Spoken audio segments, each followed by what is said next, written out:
મારું નામ ઉદય ગાંધી છે. Baroda label manufacturing company represent કરું છું. કારેલીબાગમાં મેટ્રો હોસ્પિટલ સામે મારું મેન્યુફેક્ચરિંગ યુનિટ છે. સ્ટીકર્સ, લેબલ્સ અને સાઇનેજીસ મારી પ્રોડક્ટ છે અને ઓલમોસ્ટ બધી ઇન્ડસ્ટ્રીઝ છે મારા customers. Great business morning. I'm Jignesh Soni, representing Sony India Group. Sony India Group में हमारी 6 कंपनी है, जिसके अंदर हम लोग वेबसाइट सॉफ्टवेयर के अंदर डील करते हैं. मीन्स के ये एक IT कंपनी है. दूसरी जो है हमारी एक रिटेल मार्केटिंग करने वाली स्मार्ट बिज और रिटेल मार्केटिंग कंपनी है. तीसरी जो है Siva Soni India business academy, वो एक सॉफ्ट स्किल ट्रेनिंग इंस्टीट्यूट है. चौथी जो है जॉब फैक्ट्री, वो एक प्लेसमेंट कंपनी है. और जो पांचवी है सोनी इंडिया हेल्थ केयर, वो हेल्थ केयर के अंदर हम लोग डील करते हैं. और सोनी इंडिया ई कॉमर्स, जिसके अंदर हम लोग ई कॉमर्स में डील करते हैं. Thank you.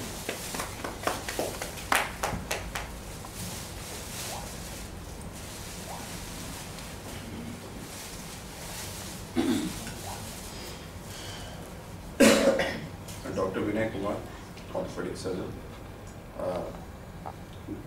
I have a company, Green Surgical Private Limited.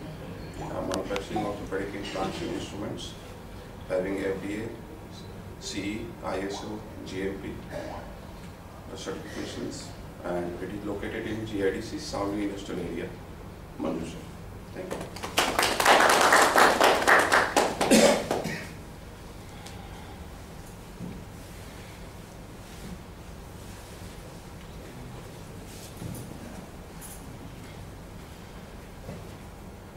प्रेक्षा शाह है. हमें 3M एंजिनियर्स, मारी कंपनी नाम 3M एंजिनियर्स है. हमें मेनली ONGC में बिजनेस करें ट्रेडिंग.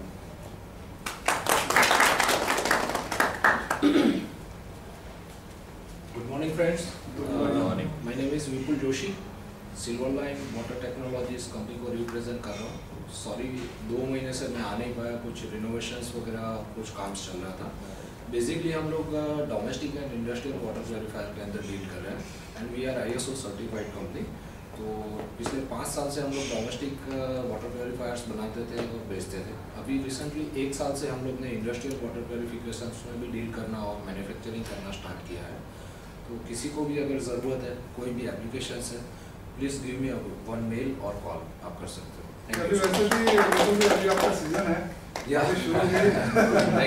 लास्ट वो प्रेजेंटेशन हुआ, उसके बाद मैं नहीं आ पाया था. कुछ मैन पावर के इश्यूज से, कुछ रिनोवेशंस का प्रॉब्लम था. Sorry for that, but still we are continue. Renovation में आपने वाटर प्यूरिफायर डाला कि नहीं? Already we are using. Yes madam. आइए पास से बोलिए. चलिए नहीं, नेक्स्ट रेडी हो जाइए.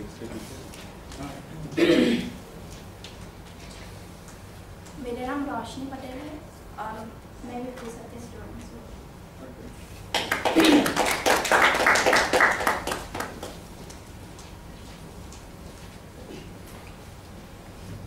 Myself is Neha Patel and I am working with Goel Scientific Class in Design and Development Department. Thank you. Good morning everyone. Good morning. મારું નામ મહેશ જેઠવાણી છે. મને બધા ઓળખતા તો હશો જ. વળી બી કહી દઉં કે તુવેર દાળ, ચોખા અને ઘઉં માટે મારું મેન્યુફેક્ચરિંગ છે શિવમ બ્રાન્ડથી. અહીંયાથી વડોદરાથી 30 કિલોમીટર દૂર ડભોઈ ગામમાં.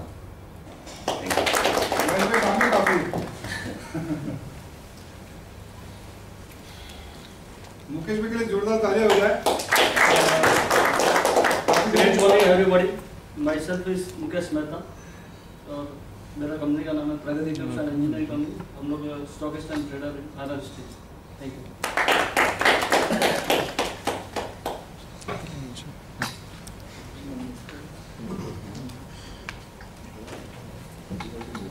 Good morning everyone. My name is Vishal Kapasi and I am working in SPI Tours and Travels and Visa Consultant. We are providing all the types of services related to travel, domestic, international tours, air tickets and all the types of visas. Thank you.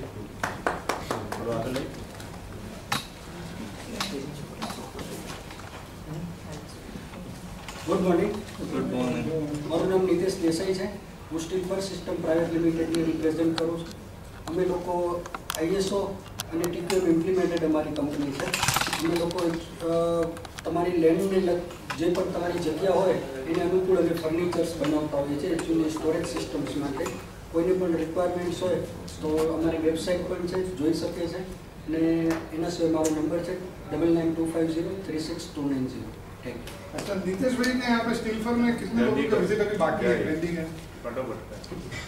Sir करने जैसा है camera वाली solution for show. Yes always. Good morning everyone. Myself is Naval Bumia. My company name is CN Bumia and Sons. We are dealing in sweets, milk products and namkeens. Thank you. अच्छा नवाब भाई के बारे में एक बात बताना चाहूँगा कि अभी रिसेंटली शुगर फ्री श्रीखंड भी लॉन्च किया हुआ है. सो काफ़ी सारे वैरायटीज़ हैं. मोदक के 51 प्रकार के वैरायटीज़ होते हैं मोदक के. सो स्वीट को एंजॉय कीजिएगा. Great morning. Harish Injurkar representing Powertech Services. We are dealing in UPS systems, batteries and stabilizers.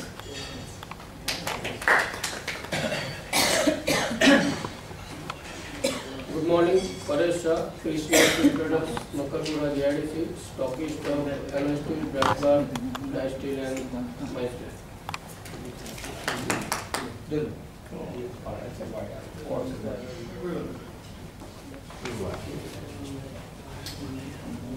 Great PLS morning.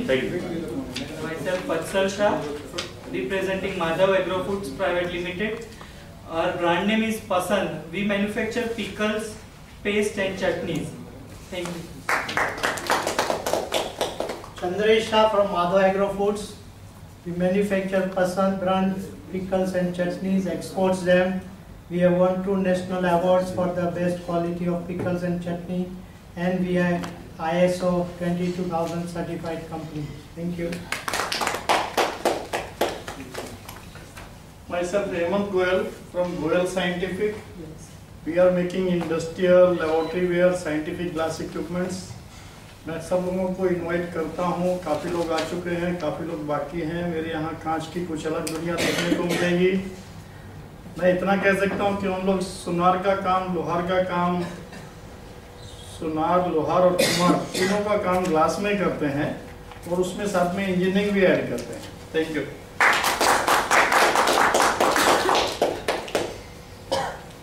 Introduction होना चाहिए. अलकेश भाई हाँ. मैं तो सब जानते ही, वैसे भी आरजीबी एजुकेशन से जुड़ा हुआ हूँ. ऑपरेशनल और संपर्क में ही दिखता हूँ. इंट्रोड्यूसिंग में तो सबके यहाँ आता ही जाता रहता हूँ. अलकेश पटेल है मेरा. अलकेश पटेल. सो आज टॉपिक की शुरुआत करते हैं टैलेंट अलाइनमेंट. और आज के जो फैकल्टी हैं मिस्टर सर्वेश रस्तोगी जी 25 साल से इस फील्ड में हैं. So help me to welcome mister Rastogi जी.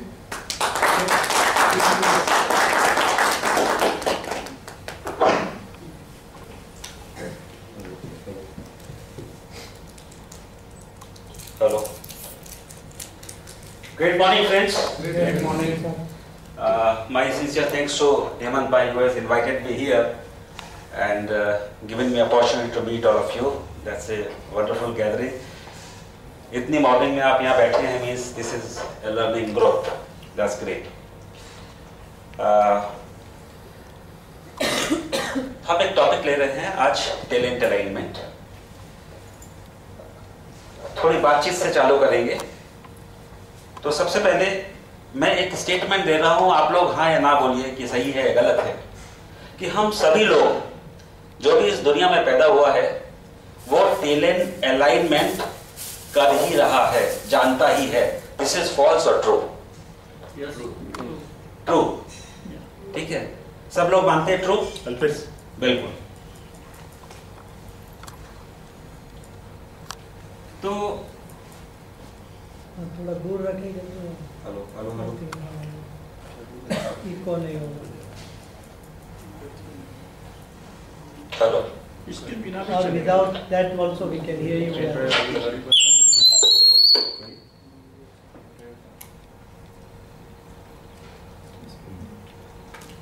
तो हम सब लोगों ने कहा ट्रू, बिल्कुल सही है. छोटे छोटे इंसिडेंसेस से जरा देखते हैं कि कैसे होता है ये. फॉर एग्जाम्पल हमको एक शर्ट है निकल राइट साइड में पड़ी.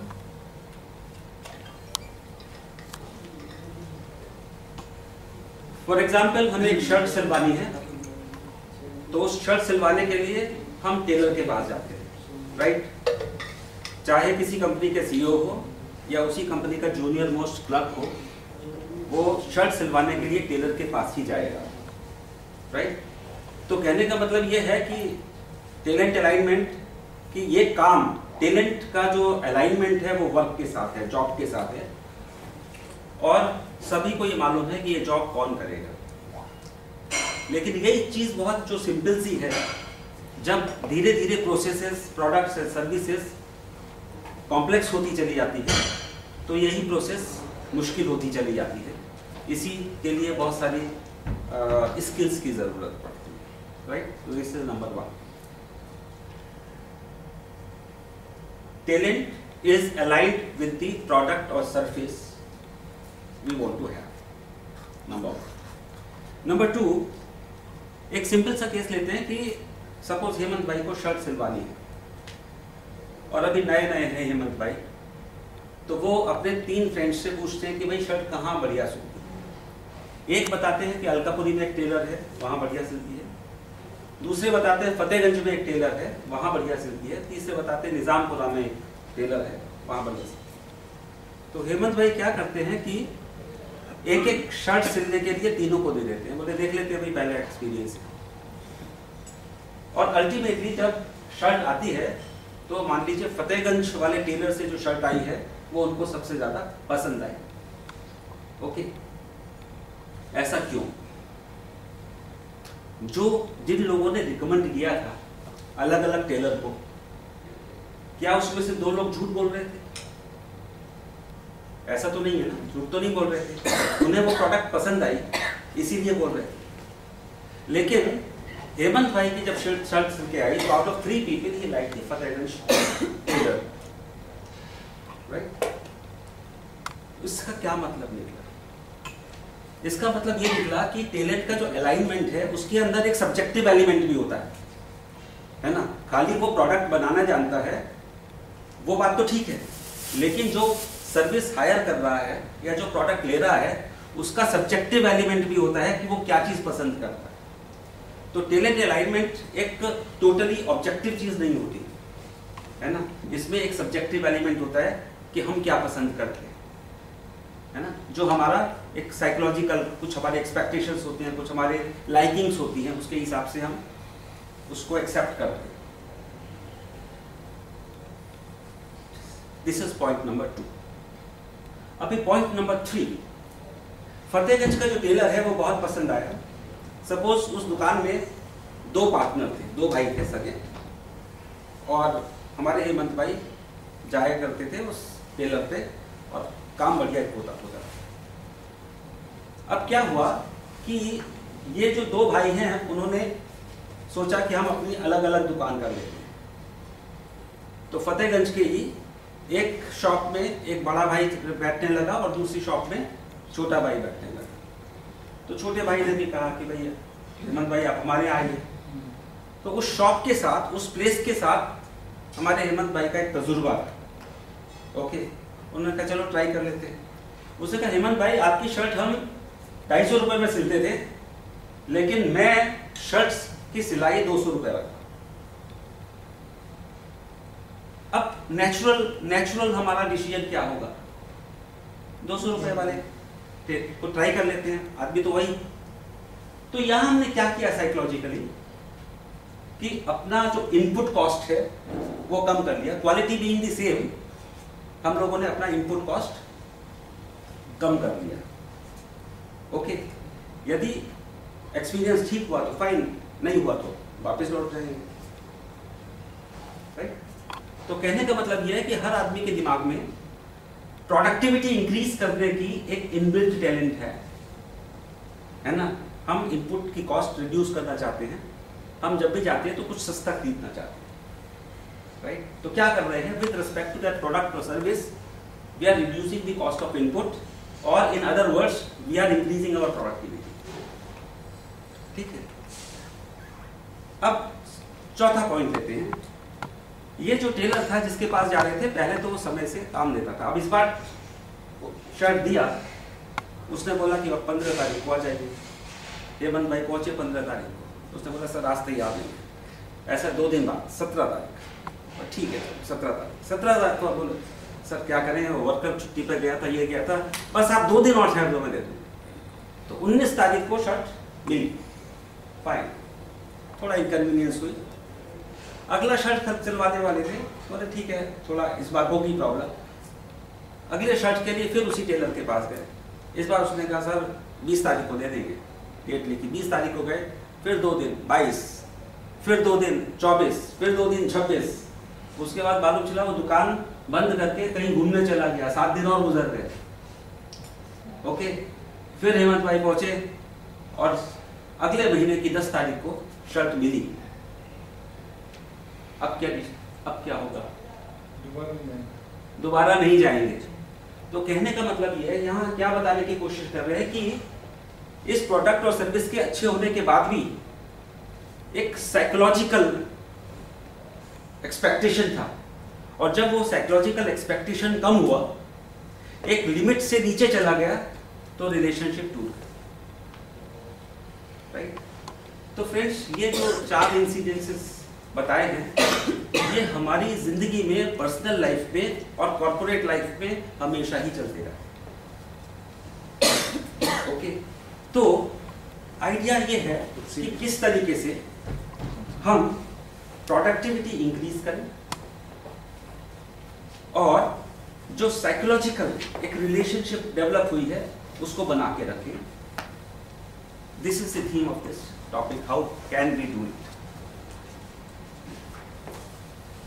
So talent alignment is a single dose remedy for productivity, prosperity, peace and joy। और इसके साथ जो हमें एक फीलिंग होती है, that is success। Now question is it possible? आप लोगों का क्या मत है कि ये चारों चीजें हो सकती है क्या? एनीवन? पॉसिबल है या नहीं है? Yes, possible. फाइन। अब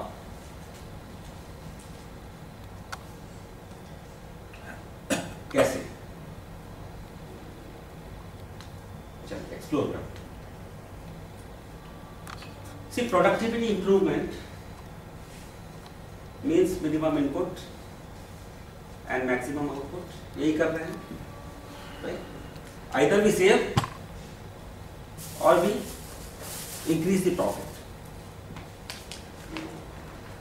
हमारे जो इनपुट है वो है human efforts, without human efforts nothing is possible. दूसरा है टाइम, तीसरा है material resource, anything which money can buy. Right? और हमारे जो आउटपुट्स हैं वो है फाइनल प्रोडक्ट एंड सर्विस। यहां हम अभी जैसे हमने बात किया, एक और फैक्टर पकड़ते हैं, success, Joy and satisfaction with the. कोई भी हम ट्रांजैक्शन करते हैं किसी के साथ, तो ये बताइए कि success, Joy and satisfaction desired है या नहीं है? Very much desired. और यदि सारे ट्रांजैक्शंस जो हम कर रहे हैं अलग अलग लोगों के साथ, वो सक्सेस, जॉय और सेटिस्फैक्शन दे रहे हैं, तो अल्टीमेट इफेक्ट लाइफ के अंदर या ग्रॉस टर्म में सोसाइटी के अंदर क्या होगा? Shared peace and prosperity. ठीक है? तो जो आउटपुट वाला पार्ट है, वो नॉर्मली जो ट्रेडिशनल मैनेजमेंट है, वो आउटपुट पे सिर्फ एक ही चीज पकड़ता है, दैट इज प्रोडक्ट और service, quality, time, delivery. Okay, हमने यहाँ पर 2 फैक्टर्स पकड़े हैं। एक फैक्टर है tangible, which are products and services, और दूसरा फैक्टर है intangible, which is feeling of satisfaction, joy, asset. अब सवाल है कि जो इंटेंजिबल फैक्टर है जो हमने ऐड किया है, वो कितना इंपॉर्टेंट है। तो क्वेश्चन है If the feeling of success is not there, can life be lived with self-esteem? No. No. कोई भी आदमी जो अपने को फेलियर समझता है वो हमेशा कॉन्फिडेंस शेक रहता है उसका, ऊपर से कुछ और दिखाता है, अंदर से कुछ और होता है, right? The life is not worth living. Question number 2. If the joy and satisfaction is not there, is the activity worth doing? Yes. Yes. If the activity worth doing? No. No. हम कर रहे हैं मजबूरी burden समझ के, लेकिन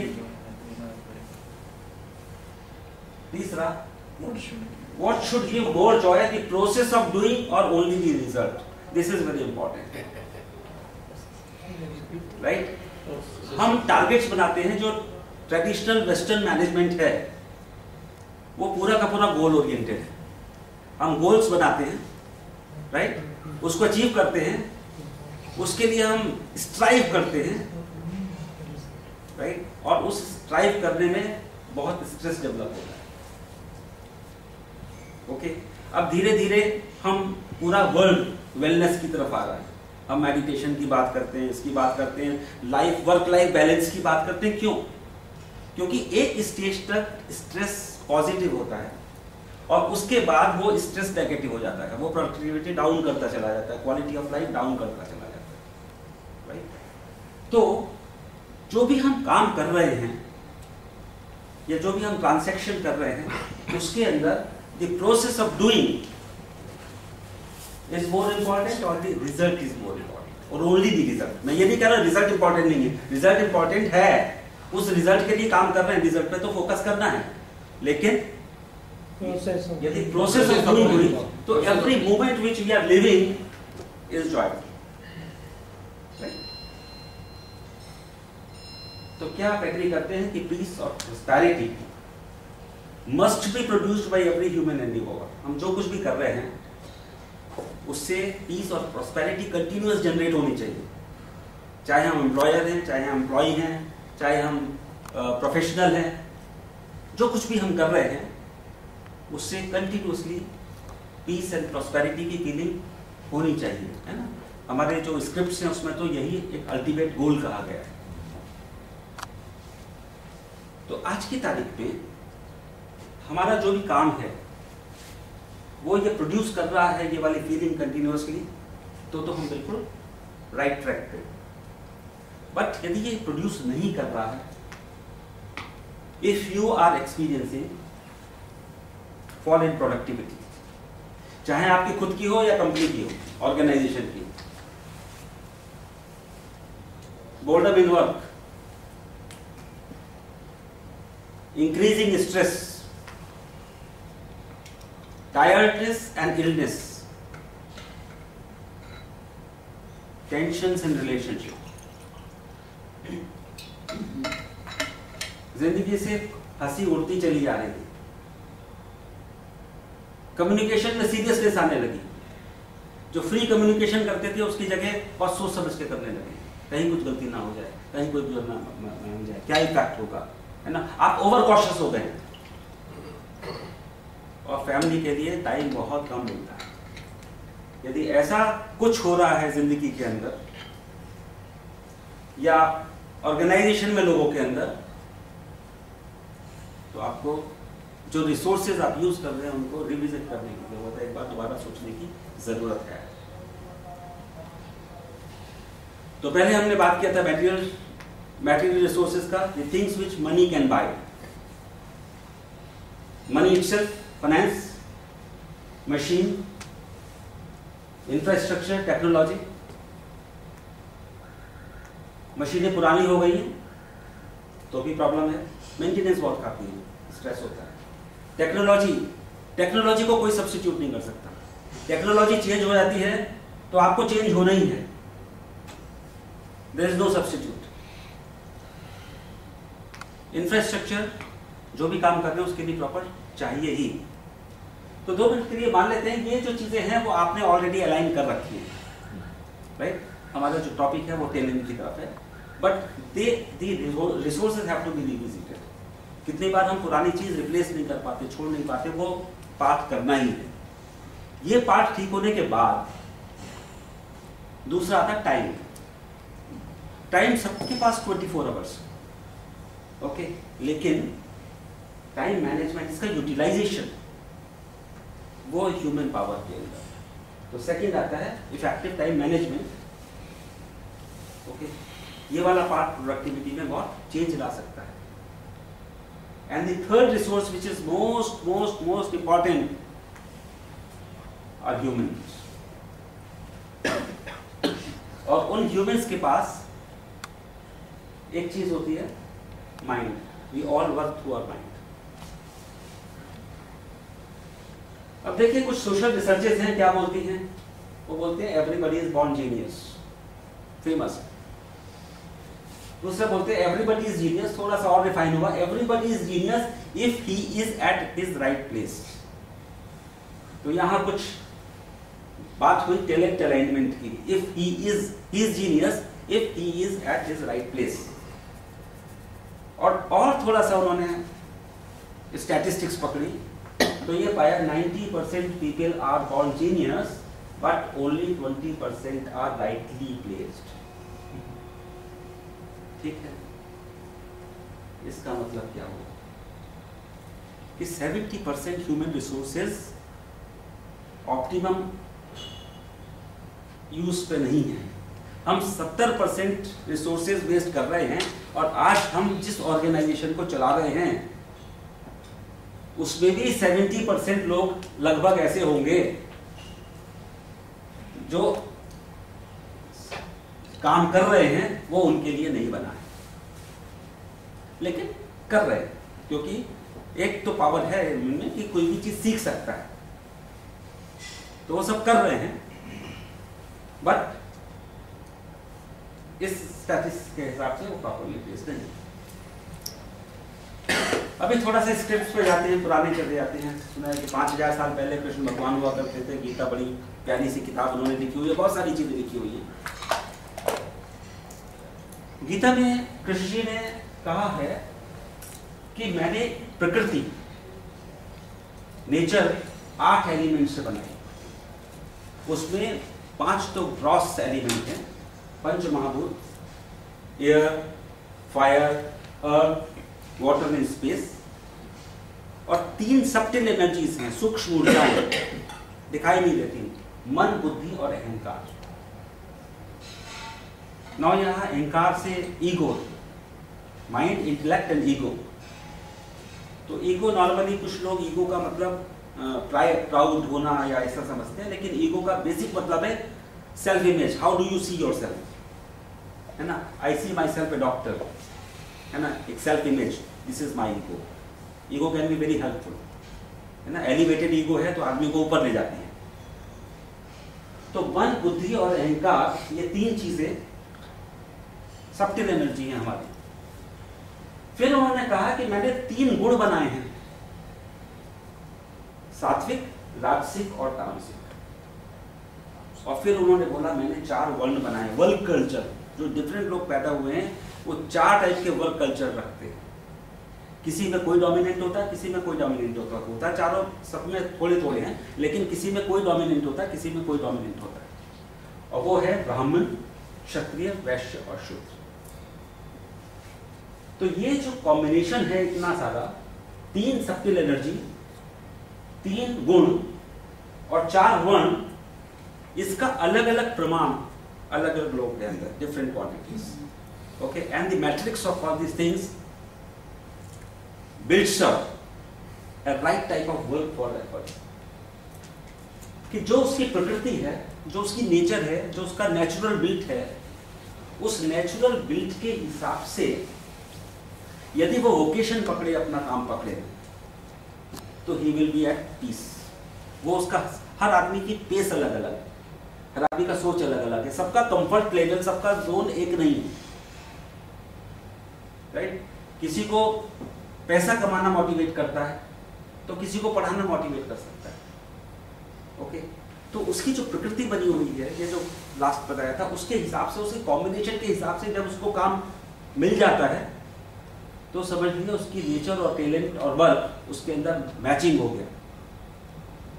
तो mind, body and soul, ये तीन चीज का परफेक्ट मैच हो जाता है, जिसको वो कर्म योग की स्थिति में आ जाता है। हाँ जी, थोड़ा इसको मैं समझना चाहूंगा सर। हाँ, बाद में समझा लेते हैं। ओके, इसके बाद स्लाइड ले लेंगे, ठीक है ना। वो अलग अलग गुण क्या क्या करते हैं वो सब बता। ओके। अब उन्होंने बोला a man who is in the stage of कर्म योगा इज सुपरलेटिवली क्रिएटिव। यहाँ सुपरलेटिव क्रिएटिव का मतलब ये नहीं है कि कंपैरिजन नहीं है, जो उसकी अपनी क्षमताएं हैं उसमें बेस्ट है। मतलब इनसे ज्यादा क्रिएटिव होगा या इनसे ज्यादा क्रिएटिव होगा उसकी बात नहीं कर रहे, अपने आप में उस लेवल पे जब ऐसा होगा तो सबसे ज्यादा क्रिएटिव होगा, ठीक है। He enjoys the happiness and eternal freedom। मन से काम कर रहा है, क्रिएटिविटी हमेशा प्लेजर देती है, ठीक है। और क्रिएटिव होना और अपना जो काम है उसके अंदर एंजॉय करना मीन्स जो प्रोसेस है वो हम एंजॉय कर रहे हैं, और यही जीवन का परम उद्देश्य, हैप्पीनेस। ओके, तो ये वाली बात बहुत बहुत बहुत बहुत समय पहले कृष्ण जी ने कही। अब धीरे धीरे जो भी साइकोलॉजी है या जो भी वेस्टर्न मैनेजमेंट थॉट्स हैं वो नजदीक आ रहे हैं ओरिएंटल थॉट्स के। हम देख ही रहे हैं पूरी वेव अब आ रही है वर्क लाइफ बैलेंस। तो ये वाला काम जो उन्होंने कहा एक डिफरेंट तरीके से, ये वाला काम मॉडर्न साइकोलॉजी और बिहेवियरल साइंस कैसे कर रही है, वो कर रही है इसको talent alignment with the vocations through mind mapping. Mapping का मतलब है map, measuring approximate position, position of what, position of different faculties of mind, right. और इसका एक तरीका हम जानते हैं, साइकोमेट्रिक टेस्ट वगैरह सब वाकिफ हैं, ठीक है। क्वेश्चन आंसर होता है, हम आंसर करते हैं, उसके बाद उसके हिसाब से मैच करते हैं, वो साइकोमेट्रिक टेस्ट। तो साइकोमेट्रिक टेस्ट जब हम करते हैं तो जो आदमी पर टेस्ट होता है वही उसका आंसर देता है, और 4-5 टेस्ट हो जाए तो उसको मालूम होता है किधर स्कोरिंग ज़्यादा होगी, मैनिपुलेट कर लेता है, क्योंकि माइंड कैन डू। तो एक नया मेथड निकला है scientific, which is called DMIT, dermatographic multiple intelligence test. ये क्या चीज़ है? देखिए, डर्मेटोग्राफिक 2 शब्दों से बना है, एक है डर्मिस, एक है ग्राफिक। डर्मिस का मतलब होता है skin, upper skin, and graphics का मतलब है पैटर्न्स। तो ये 1926 में डॉक्टर हरल्ड क्यूमिन्स होते थे, उन्होंने वर्ल्ड में जितनी भी रिसर्चेस हुई थी अलग अलग पॉकेट्स में, फिंगरप्रिंट की जो रिजल्ट, फिंगरप्रिंट्स पे जो वर्क है वो 1823 से उसकी हिस्ट्री मिलती है। डार्विन जिन्होंने एवोल्यूशन का सिद्धांत लिखा, उनके कजिन गैल्टन भी इस पर काम करते थे, ठीक है। तो वो यूनिक होते हैं, कभी बदलते नहीं, ये सारी चीज़ें जो है 1823 से इसके मिलते हैं। बट 1926 में डॉक्टर हरल्ड क्यूमिन्स ने वर्ल्ड में जितनी भी जगह इस पर रिसर्च कर रही थी उसको पूरा कंपाइल किया, उसको एक साइंटिफिक तरीके से रखा, और उन्होंने एक बुक लिखी है, थीसिस लिखी, which is fingerprint, palm and sole. और ये बुक बाइबल बनी इस साइंस की, डर्मेटोग्राफिक्स। अब हम वहां एक शब्द है मल्टीपल इंटेलिजेंस। 1983 में डॉक्टर होवर्ड गार्डनर, ये हार्वर्ड यूनिवर्सिटी के रिसर्चर थे, इन्होंने एक बुक लिखी फ्रेम्स ऑफ माइंड, जिसको नोबेल प्राइज मिला। और इस बुक के अंदर उन्होंने क्या पाया कि टोटल मिला के 7 तरीके की बुद्धियां होती हैं, जो हम नॉर्मल स्कूलों में जानते हैं IQ, वो मैथमेटिकल, लॉजिकल और लिंग्विस्टिक वाला ही पार्ट होता है, लेकिन हमारे ब्रेन के अंदर 7 तरीके की और बुद्धियां होती हैं। और उसके बाद दूसरे 10 साल के अंदर 2 तरीके की और आइडेंटिफाई हुई, तो टोटल आज की तारीख में 9 तरीके की डिफरेंट इंटेलिजेंस होती है। अब मुद्दे की बात क्या है, वो बोलते हैं different intelligence support different types of abilities to understand, learn and execute different type of jobs. ये इंपॉर्टेंट चीज है, ठीक है। हर बुद्धि हर काम को सपोर्ट नहीं करती। Different intelligences support different type of abilities to understand, learn and execution. तो लाइफ के अंदर हम करते क्या है जिंदगी भर, है ना? जो हमारा एक चार्ट है, हम बोलते हैं कि भाई लाइफ का फर्स्ट फेज होता है ब्रह्मचर्य, वो सीखने वाला पार्ट हो गया। लाइफ का दूसरा फेज होता है गृहस्थ, वो एग्जीक्यूशन वाला पार्ट हो गया। लाइफ का तीसरा फेज होता है वानप्रस्थ, वो वाला फेज हो गया जबकि हम सिखाते हैं लेकिन अपने सुपरविजन में रखते हैं। और लाइफ का चौथा फेज है संन्यास, जब हम डेलीगेट कर देते हैं। तो it is learning, executing, training, delegating completely. तो ये वाली जो साइकिल है वो ग्रॉस लाइफ की साइकिल भी है, और हर मोमेंट पे ये साइकिल किसी ना किसी चीज तरीके से चली रही है। यदि ये साइकिल नहीं चलेगी, ये स्पाइरल नहीं चलेगा, तो हम आगे नहीं बढ़ेंगे, है ना? नया सीखा, डेलीगेट किया, नया सीखा, एग्जीक्यूट किया, ये चक्र चल ही रहा। तो अब ये कैनेडियन न्यूरोलॉजिस्ट है प्रोफेसर पेनफील्ड, इन्होंने ये रिसर्च किया कि डिफरेंट हमारे ब्रेन में 4 पार्ट होते हैं, frontal, parietal, temporal, occipital. Frontal यहाँ से लेके यहाँ तक, इसको प्री फ्रंटल बोलते हैं, इसको फ्रंटल बोलते हैं, राइट? उसके बाद ये जो ऊपर का पार्ट है इसको पैराइटल बोलते हैं, जो कानों के नजदीक वाला पार्ट है वो टेम्पोरल बोलते हैं, और ये पीछे जो ये वाला पार्ट है उसको ऑसिपिटल बोलते हैं। ओके, तो उन्होंने बताया कि हमारा जो लेफ्ट ब्रेन है, लेफ्ट साइड में जो ब्रेन है वो हमारे राइट साइड से वायर्ड है। मतलब राइट, लेफ्ट में कुछ होगा तो राइट में तकलीफ आएगी, पैरालिसिस वगैरह होती है, ये होती है, हमेशा ऐसे जाता है।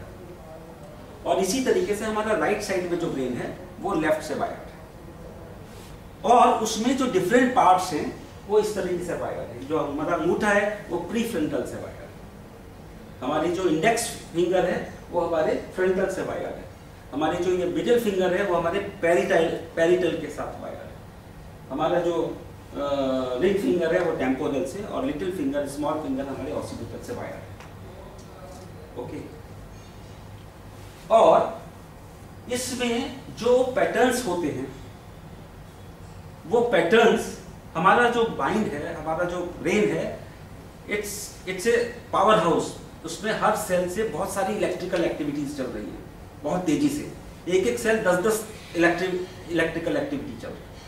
और ये जो इलेक्ट्रिकल एक्टिविटी है उसके कुछ ग्रॉस पैटर्न्स देखे गए। तो वो जो ग्रॉस पैटर्न है, कुछ इंटेलिजेंस प्रोड्यूस करते हैं, कुछ बिहेवियर प्रोड्यूस करते हैं, कुछ लाइकिंग प्रोड्यूस करते हैं, कुछ लर्निंग कैपेबिलिटी प्रोड्यूस करते हैं। ये जो ग्रॉस पैटर्न इधर जो चल रहे हैं वो ग्रॉस पैटर्न डिफरेंट, फिर उनके जो फाइनल पार्ट है वो उसके सब डिविजन्स हो गए। तो पेनफील्ड ने ये पूरा का पूरा रिसर्च करके बताया।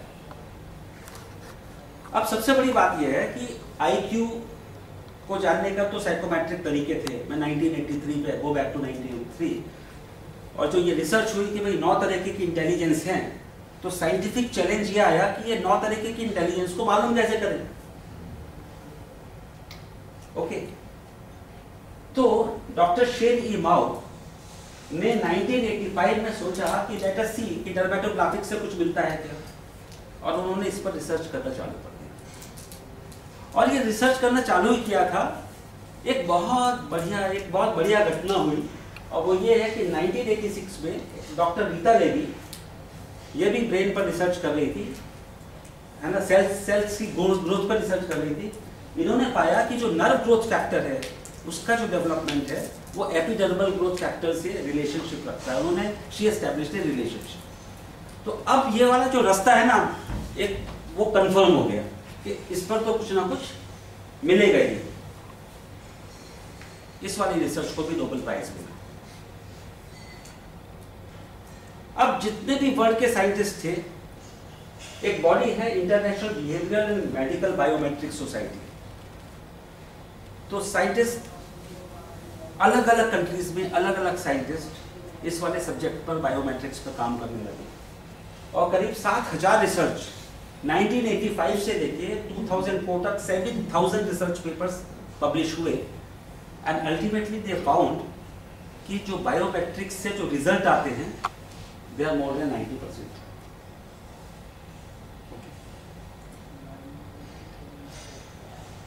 और डॉक्टर शेन ई माओ जो हार्वर्ड यूनिवर्सिटी की रिसर्चर है, शी हेल्स फ्रॉम मलेशिया। उन्होंने एक रिसर्च लैब खोली, ADRC, एशियन डर्मेटोग्राफिक रिसर्च सेंटर, जो फिंगरप्रिंट, अब जो प्रोसेस है वो क्या है कि कंप्यूटर पर प्रोग्राम पड़ा हुआ है, हम स्कैनर पर फिंगरप्रिंट लेते हैं, 10 के 10 फिंगर्स का प्रिंट लेते हैं, उसके बाद एक फाइल बनती है और ये फाइल अल्टीमेटली जाती है एशियन डर्मेटोग्राफिक रिसर्च सेंटर में, जो वो एक रिपोर्ट प्रोड्यूस करते हैं जिसमें करीब 20 फैक्टर्स माइंड के आते हैं। हम अभी देखेंगे क्या क्या फैक्टर्स आते हैं। एक DMIT रिपोर्ट जो 10 फिंगरप्रिंट्स पर बनी हुई है वो क्या क्या देती है? Left brain right brain activity level. दूसरा वो देती है एक्टिविटी ऑफ 4 ब्रेन लोब्स। तीसरा वो देती है IQ, EQ, AQ, CQ, SQ। थोड़ा डिटेल में बताएंगे इसको। चौथा देती है learning sensitivity, grasp and decision making. फिर देती है personality type, dominant personality type, memory registration sensitivity, फिर learning mode and motivation, domains of mind, authority area, और 9 टाइप की इंटेलिजेंसेस। ये है logical, linguistic, intrapersonal, interpersonal, kinesthetic, visual, musical, naturalistic और existential, skill configuration, psychological drives. तो ये एक एक दो लाइन में अलग अलग इनका मतलब क्या होता है, लेट्स सी। देखिए लेफ्ट ब्रेन और right brain. Left brain analytical brain. जब हम आपसे बातचीत करते हैं आपस में तो हमारा दिमाग जो लॉजिक करता है, एक विनिंग एप्टीट्यूड रखता है या साइंस की कोई बात करता है, ये वाला पार्ट लेफ्ट ब्रेन में प्रोसेस होता है। और जो क्रिएटिव वाला पार्ट है, ठीक है, म्यूजिक है, आर्ट है, ये वाला जो पार्ट है या पिक्चर्स को स्टोर करने वाला जो पार्ट है, ये राइट ब्रेन में होता है। ठीक है, कभी भी हम कोई घटना, सपोज आपसे बोले कि भाई आपके 5 साल पहले जब आपकी शादी हुई थी तो कोई आपको इवेंट याद है, तो हमारे सामने क्या चीज़ आती है, उसकी पिक्चर आती है, फिर हम उस पिक्चर को एक्सप्लेन करते हैं। तो ये पिक्चर कहाँ स्टोर रहती है? राइट ब्रेन में स्टोर रहती है। राइट ब्रेन की जो कैपेसिटी है वो करीब 90% कैपेसिटी राइट ब्रेन की होती है, जो डल पड़ा रहता है। और हम लोग जो काम कर रहे हैं वो लेफ्ट ब्रेन से काम करते हैं मोस्टली, जो सिर्फ 10% है। उस 10% में भी उसका यूटिलाइजेशन 1-2% से ज़्यादा नहीं होता। ओके, तो इतना बड़ा पार्ट अनयूटिलाइज्ड रहता है हमारा। अब ये जो हमने फिंगर्स की बात की थी, जो थंब है, प्रीफ्रंटल लोब, ये वाला जो पार्ट है वो प्लानिंग और रीजनिंग वाला प्रोसेसिंग करता है। उसके बाद जो दूसरा वाला पार्ट है, इंडेक्स फिंगर, ये प्राइमरी मोटर कंट्रोल करता है। हमारे यहाँ बीच में एक मोटर रहती है जिससे हमारी टंग घूम रही है, हाथ पैर घूम रहे हैं, सारे के सारे मोटर, सारे मूवमेंट एक मोटर कंट्रोल करती है, जो फ्रंटल के नीचे की साइड में रहती है, प्रैक्टिकली इधर सेंटर में, उसको कंट्रोल करता है। अभी किसी का होता है ना कि वो खेल खेलता है तो वो एकदम उसका मूवमेंट कोऑर्डिनेट नहीं होता, वो इधर उधर जाता है, तो वो मोटर कंट्रोल की प्रॉब्लम है ना। तीसरा वाला पार्ट है मिडिल फिंगर, ये सेंसरी कोऑर्डिनेशन करती है। अभी अचानक यहाँ पे खड़े हुए हैं और बाहर से कोई धमाका हो, ओके, तो सेंस किसने किया? कान ने किया। ओके, और कोऑर्डिनेट किसके साथ किया? मोटर के साथ, यहाँ से बाहर दौड़ो, देखो क्या हुआ। तो सेंसरी कोऑर्डिनेशन वाला जो पार्ट है वो पैराइटल लोब का पार्ट है। उसके बाद ऑडिटरी फंक्शंस, जो हम सुनते हैं, वॉइस रिकॉग्नाइज करते हैं, ये सारा काम जो है वो होता है टेम्पोरल लोब में। और जो विजुअल फंक्शन से हम कलर्स आइडेंटिफाई कर रहे हैं, स्पेस हमें मालूम कर रही है कितनी दूर है, अंदाज से हम बोल देते हैं कि वो बिल्डिंग जो है ना, वो अनमोल प्लाजा कितना दूर है, यहाँ से लगभग 1 किलोमीटर दूर हुआ। जो ये डिस्टेंस का सेंस है, हम ड्राइव करते हैं, हमेशा हम डिस्टेंस का सेंस रखते हैं। सामने से व्हीकल आ रही है और हम अपनी व्हीकल काट के साफ सुथरी ले जाते हैं, तो कोई कंप्यूटर में कोई कैलकुलेशन नहीं चल रहा है ना।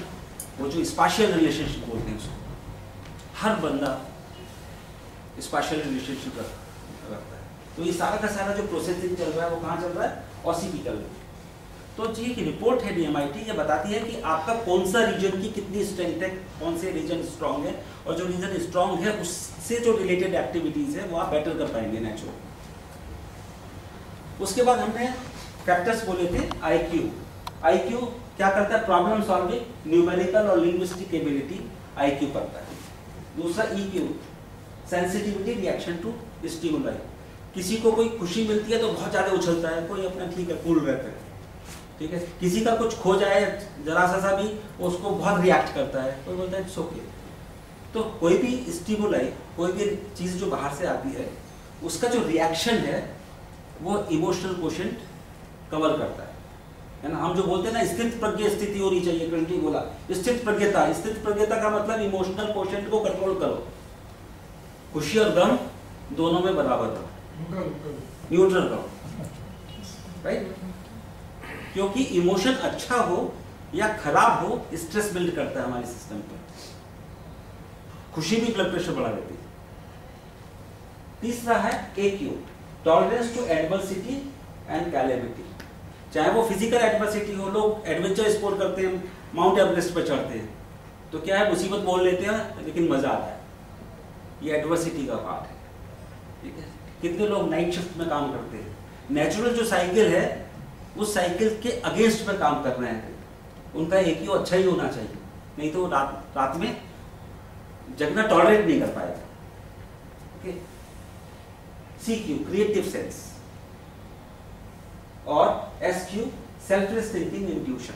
SQ spirituality quotient. स्पिरिचुअलिटी में क्या होता है कि हम अपने से बियॉन्ड सोचते हैं, है ना। हमारी थिंकिंग अपने की जगह सोसाइटी, यूनिवर्स की तरफ जाती है, दैट इज स्पिरिचुअलिटी। सर्वे सुखिनः भवन्तु सर्वे सन्तु निरामया, जो सर्व वाली भावना है वो स्पिरिचुअलिटी क्रिएट करती है, ओके। तो इसका क्या लेवल है? ये सारे जितने भी आ रहे हैं वो इनबॉर्न प्लेटफॉर्म आ रहे हैं। एक चीज है हम इनबॉर्न क्या लेके आए हैं, दूसरा हम सीख क्या रहे हैं।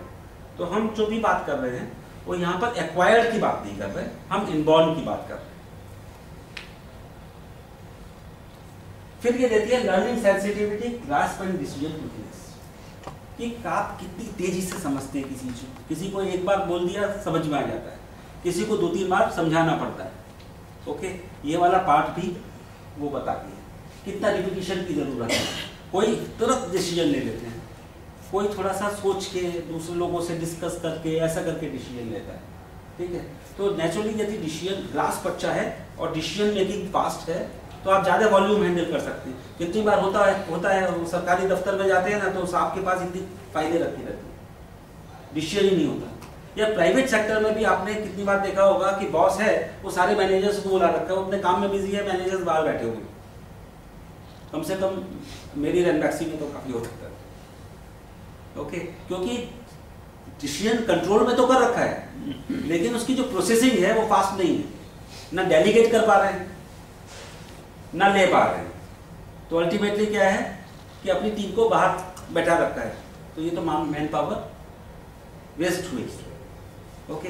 तो कहने का मतलब है ये वाला लेवल, यदि आपको किसी को हायर पोजीशन में ले जाना है जहां he has to take lot of decision, उसकी ग्रास्प भी अच्छी होनी चाहिए, डिसीजन मेकिंग कैपेबिलिटी भी अच्छी होनी चाहिए, तब वो वर्क को खींच पाएगा, नहीं तो नहीं खींच पाएगा।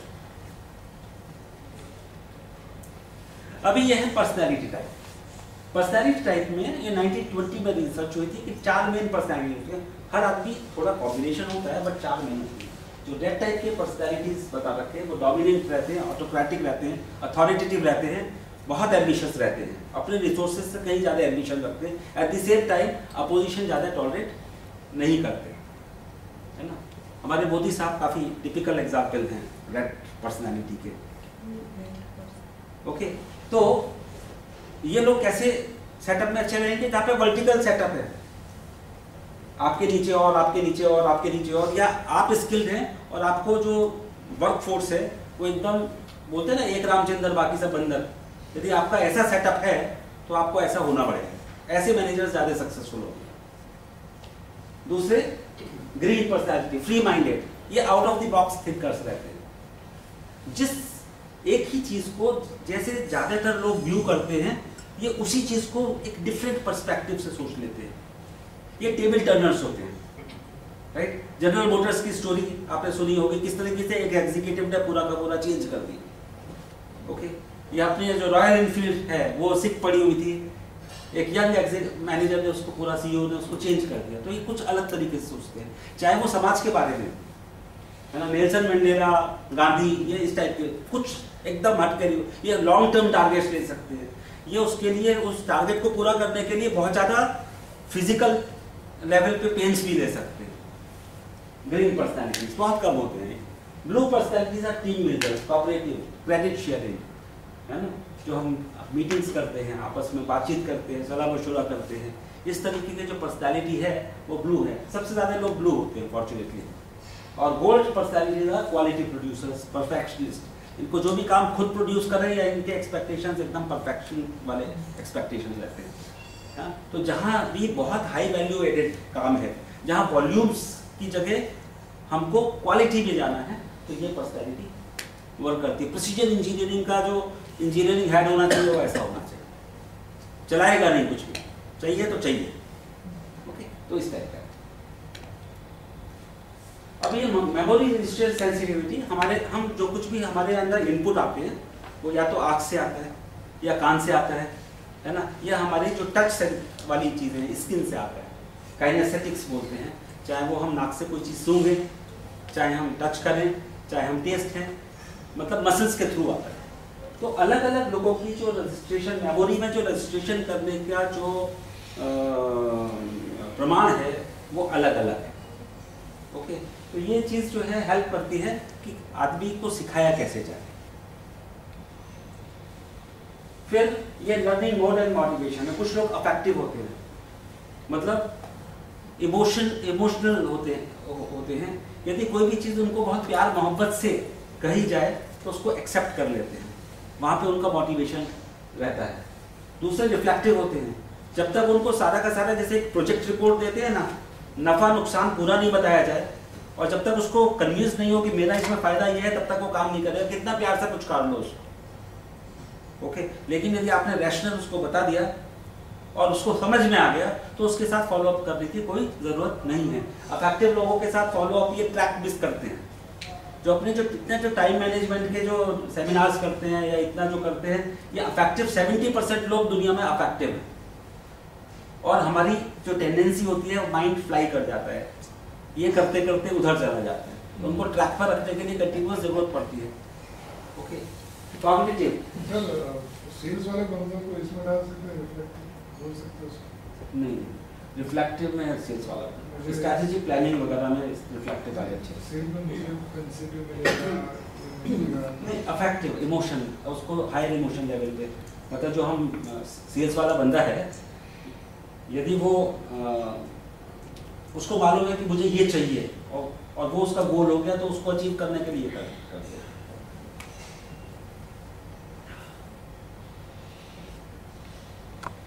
ठीक है, और एट द सेम टाइम वो डिप्रेस भी उतना ही ज़्यादा होगा, उसको हमेशा मोटिवेशन लेवल पर रखना, पॉजिटिव मोटिवेशन ट्रैक पर रखना पड़ेगा। जो हमारी इंसेंटिव्स वगैरह मिलती हैं, ये मिलती हैं, वो उसी को हुक करने के लिए अट्रैक्टिव।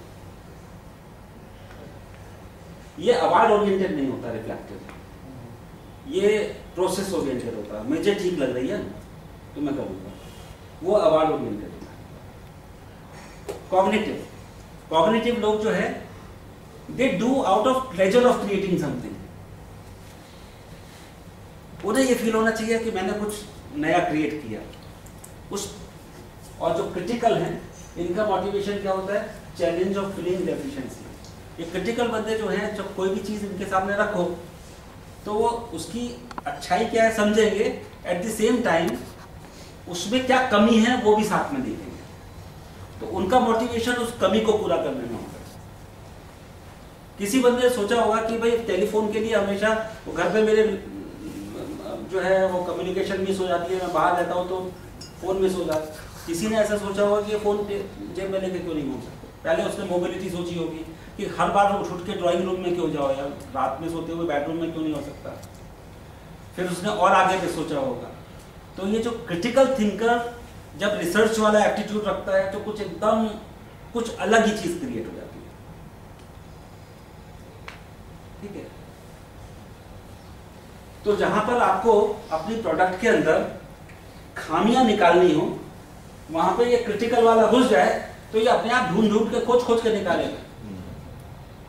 ओके, और फिर आप उसको चैलेंज दे करके बताओ। एक छोटा सा एग्जांपल, बच्चे जो है ना उसको जैसे मम्मियाँ दूध पिलाती हैं, ये पिलाती हैं, तो वो इधर उधर खेल रहा है, ये कर रहा है, वो कर रहा है। जैसे उसको बोला तुझे तो दूध पीना आते ही नहीं, या ये आया ना तेरा फ्रेंड, मैं इसको पिला दूंगी, कैसे दौड़ के आता है।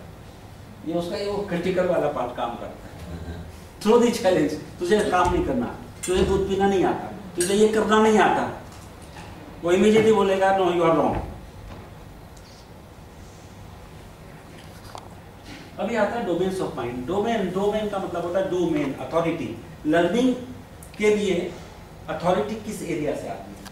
तो जो एकेडमिक लर्निंग वाले होते हैं वो बुक्स है, जर्नल्स है, ये सब देखते हैं। अब इंटरनेट आ गया, बट वो देखते हैं कि जो डॉक्यूमेंटेड पार्ट है उससे नॉलेज लेने की कोशिश करते हैं। जो क्रिएटिव वाले हैं वो चलो करके देखते हैं, ये कहाँ हो रहा है ये काम, चलो देख लेते हैं। और जो एक्स्ट्रा करिकुलर वाले हैं ये हर चीज को पता, एक बार उसके दिमाग में प्रॉब्लम आई तो वो सॉल्यूशन हर जगह ढूंढ रहा रहेगा। हो सकता है कारपेंटर की दुकान में वो लेद का कोई उसको इंस्पिरेशन आ जाए। Okay, they are continuous learners. अभी कई ग्रुप्स होते हैं जिसके अंदर प्रोजेक्ट वगैरह के लिए वो कुछ कंसल्टेंट रखते हैं, मतलब अपने जो सीनियर लोग हैं उनको बाद में, खासतौर बिरला में तो ऐसा बहुत होता है, जिस समय आदमी CEO लेवल पे आ गया उसके बाद वो उसको कंसल्टेंट की तरीके रखते हैं। उनका काम क्या है कि वर्ल्ड में जिस इंडस्ट्री में जाना है उस इंडस्ट्री में सेमिनार अटेंड करते हैं, ये करते हैं, कहीं पर इंडस्ट्री की विजिट है तो वो हो रही है, तो आदमी घूमते घूमते पिकअप कर लेता है कि मेरे यहाँ क्या होना चाहिए। और प्लांट की विजिट कई लोग अलाउ नहीं करते, राइट? ये ऐसा कोई आदमी यदि प्लांट से वॉक थ्रू हुआ तो उसको अपनी प्रॉब्लम सॉल्व करने के सारे तरीके निकाल लेगा, राइट? इसलिए बहुत सारे लोग प्लांट की विजिट अलाउ नहीं करते, एंड इट डजंट मैटर कि वो टेक्निकल है या नहीं। ओके, फिर इनवॉल्वेबिलिटीज है ना, कुछ लोगों में क्रिएटिव पार्ट ज्यादा होता है, प्लानिंग का पार्ट किसी में ज्यादा होता है ना, किसी में एक्सप्लेन करने का पार्ट है ना, बच्चे लोग स्टोरी सुनाते हैं, वार्ता सुनाते हैं, वो वाला पार्ट, कोई इमेजिनेटिव, एनालिटिकल, किसी का एग्जीक्यूट करने का, साहब बताओ क्या काम है, उसको काम नया, उससे बोलो काम क्या करना चाहिए, कुछ प्लान करो, वो नहीं कर पाएगा। लेकिन आपने प्लान करके बताया, साहब आप काम बोलो कर देंगे, एग्जीक्यूशन वाला पार्ट स्ट्रॉन्ग। ओके, कुछ आर्टिस्टिक होते हैं, लिसनिंग, ऑब्जर्वेशन है ना, इवन कुछ लोग अपनी टेबल बड़ी क्लीन रखते हैं, जो भी फाइल्स होगा ये होगा, प्रॉपर्ली फाइल होगा ये होगा, ये आर्टिस्टिक सेंस, ये बड़ा इंपॉर्टेंट पार्ट है। साइकोलॉजिकल ड्राइव, कुछ लोग की ड्राइव एंटरप्रेन्योर टाइप की होती है, उनको रिस्क लेना पसंद है, अपनी रिस्पॉन्सिबिलिटी पे काम करना पसंद है। जितने भी लोग बिजनेस करते हैं अपने, वो एंटरप्रेन्योर स्किल रखते हैं, मैनेजर्स भी हो सकते हैं, किसी भी लेवल पे हो सकते हैं, लेकिन कहने का मतलब ये है इट्स बाय रिस्पॉन्सिबिलिटी। और कुछ लोग मैनेजर टाइप होते हैं, जो ऑपरेशन चल रहा है उस ऑपरेशन को वो बहुत अच्छी तरीके से कर सकते हैं। ये जो आईएसओ का पूरा सिस्टम बना है वो प्रोसेस कंट्रोल्ड, ये मैनेजरियल टाइप के लिए बना है कि हर चीज आपने डिफाइन कर दी, पूरी प्रोसेस डिफाइन कर दी, डॉक्यूमेंट कर दी, तो आप डिसीजन डिपेंडेंट नहीं रहे, है ना, ऑटो मोड में आ गए, सबको मालूम है क्या करना है। तो जिस आदमी ने ये सिस्टम बनाया होगा, आईएसओ का डिजाइन किया होगा, वो हार्डकोर सेकंड टाइप का आदमी होगा। He must be analytical and he must be of this type, जो आज पूरा वर्ल्ड जो है आईएसओ सिस्टम पे जा रहा है। और ये 9 तरह की इंटेलिजेंस है। लिंग्विस्टिक इंटेलिजेंस है ना, शब्द आसानी से निकलते हैं, बोलता बढ़िया है, ओके, लिखता बढ़िया है। रिदमिक इंटेलिजेंस, म्यूजिक वाला पार्ट भी है, लेकिन रिदम मतलब जैसे हम एक डांस करते हैं, कुछ भी करते हैं, एक रिदम होता है, पूरा म्यूजिक है, उसको कोऑर्डिनेट करना बहुत अच्छा आता है। जिसकी म्यूजिकल इंटेलिजेंस हाई होगी वो कोऑर्डिनेटर भी अच्छा होगा। ओके, लॉजिकल इंटेलिजेंस, ये हमें मालूम है, लॉजिक तो है ना, कोई भी problem solving ability, numerical abilities. उसका इंट्रापर्सनल का मतलब है अपने खुद को एनालाइज करना, ओके, उसमें प्लानिंग वाला पार्ट भी आता है, ओके, सेल्फ इंप्रूवमेंट वाला पार्ट आता है, या जो चीज आप टेबल पे बैठ के अकेले सोचते हो और प्लान करते हो वाला part, that is intrapersonal intelligence.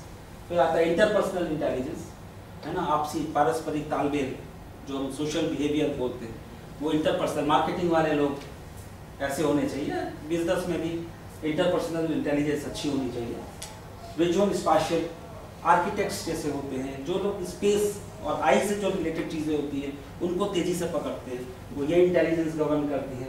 Kinaesthetic intelligence, body का जो मूवमेंट, स्पोर्ट्स वालों के मूवमेंट रहते हैं, यू नो, कैसे एकदम चेंज होते हैं, या कहीं पे भी बॉडी मूवमेंट। फॉर एग्जांपल यदि किसी बिल्डिंग में एक मजदूर काम कर रहा है 9th फ्लोर पे, उसका भी काइनेस्थेटिक सेंस बहुत अच्छा होना चाहिए।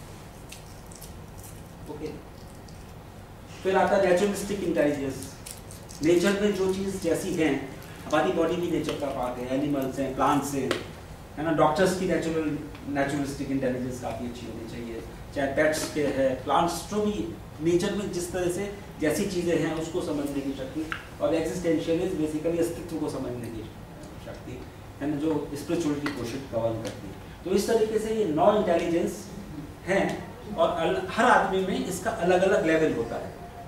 तो हमें जो भी एक्टिविटी हम कराना चाहते हैं, हमने कहा talent is aligned to the work, तो जिस टाइप का वर्क हम कराना चाहते हैं उसके अंदर कौन सी इंटेलिजेंस यूज होती है, यदि वो वाले स्किल्स हाई हैं तो आदमी ज़्यादा अच्छा काम करेगा।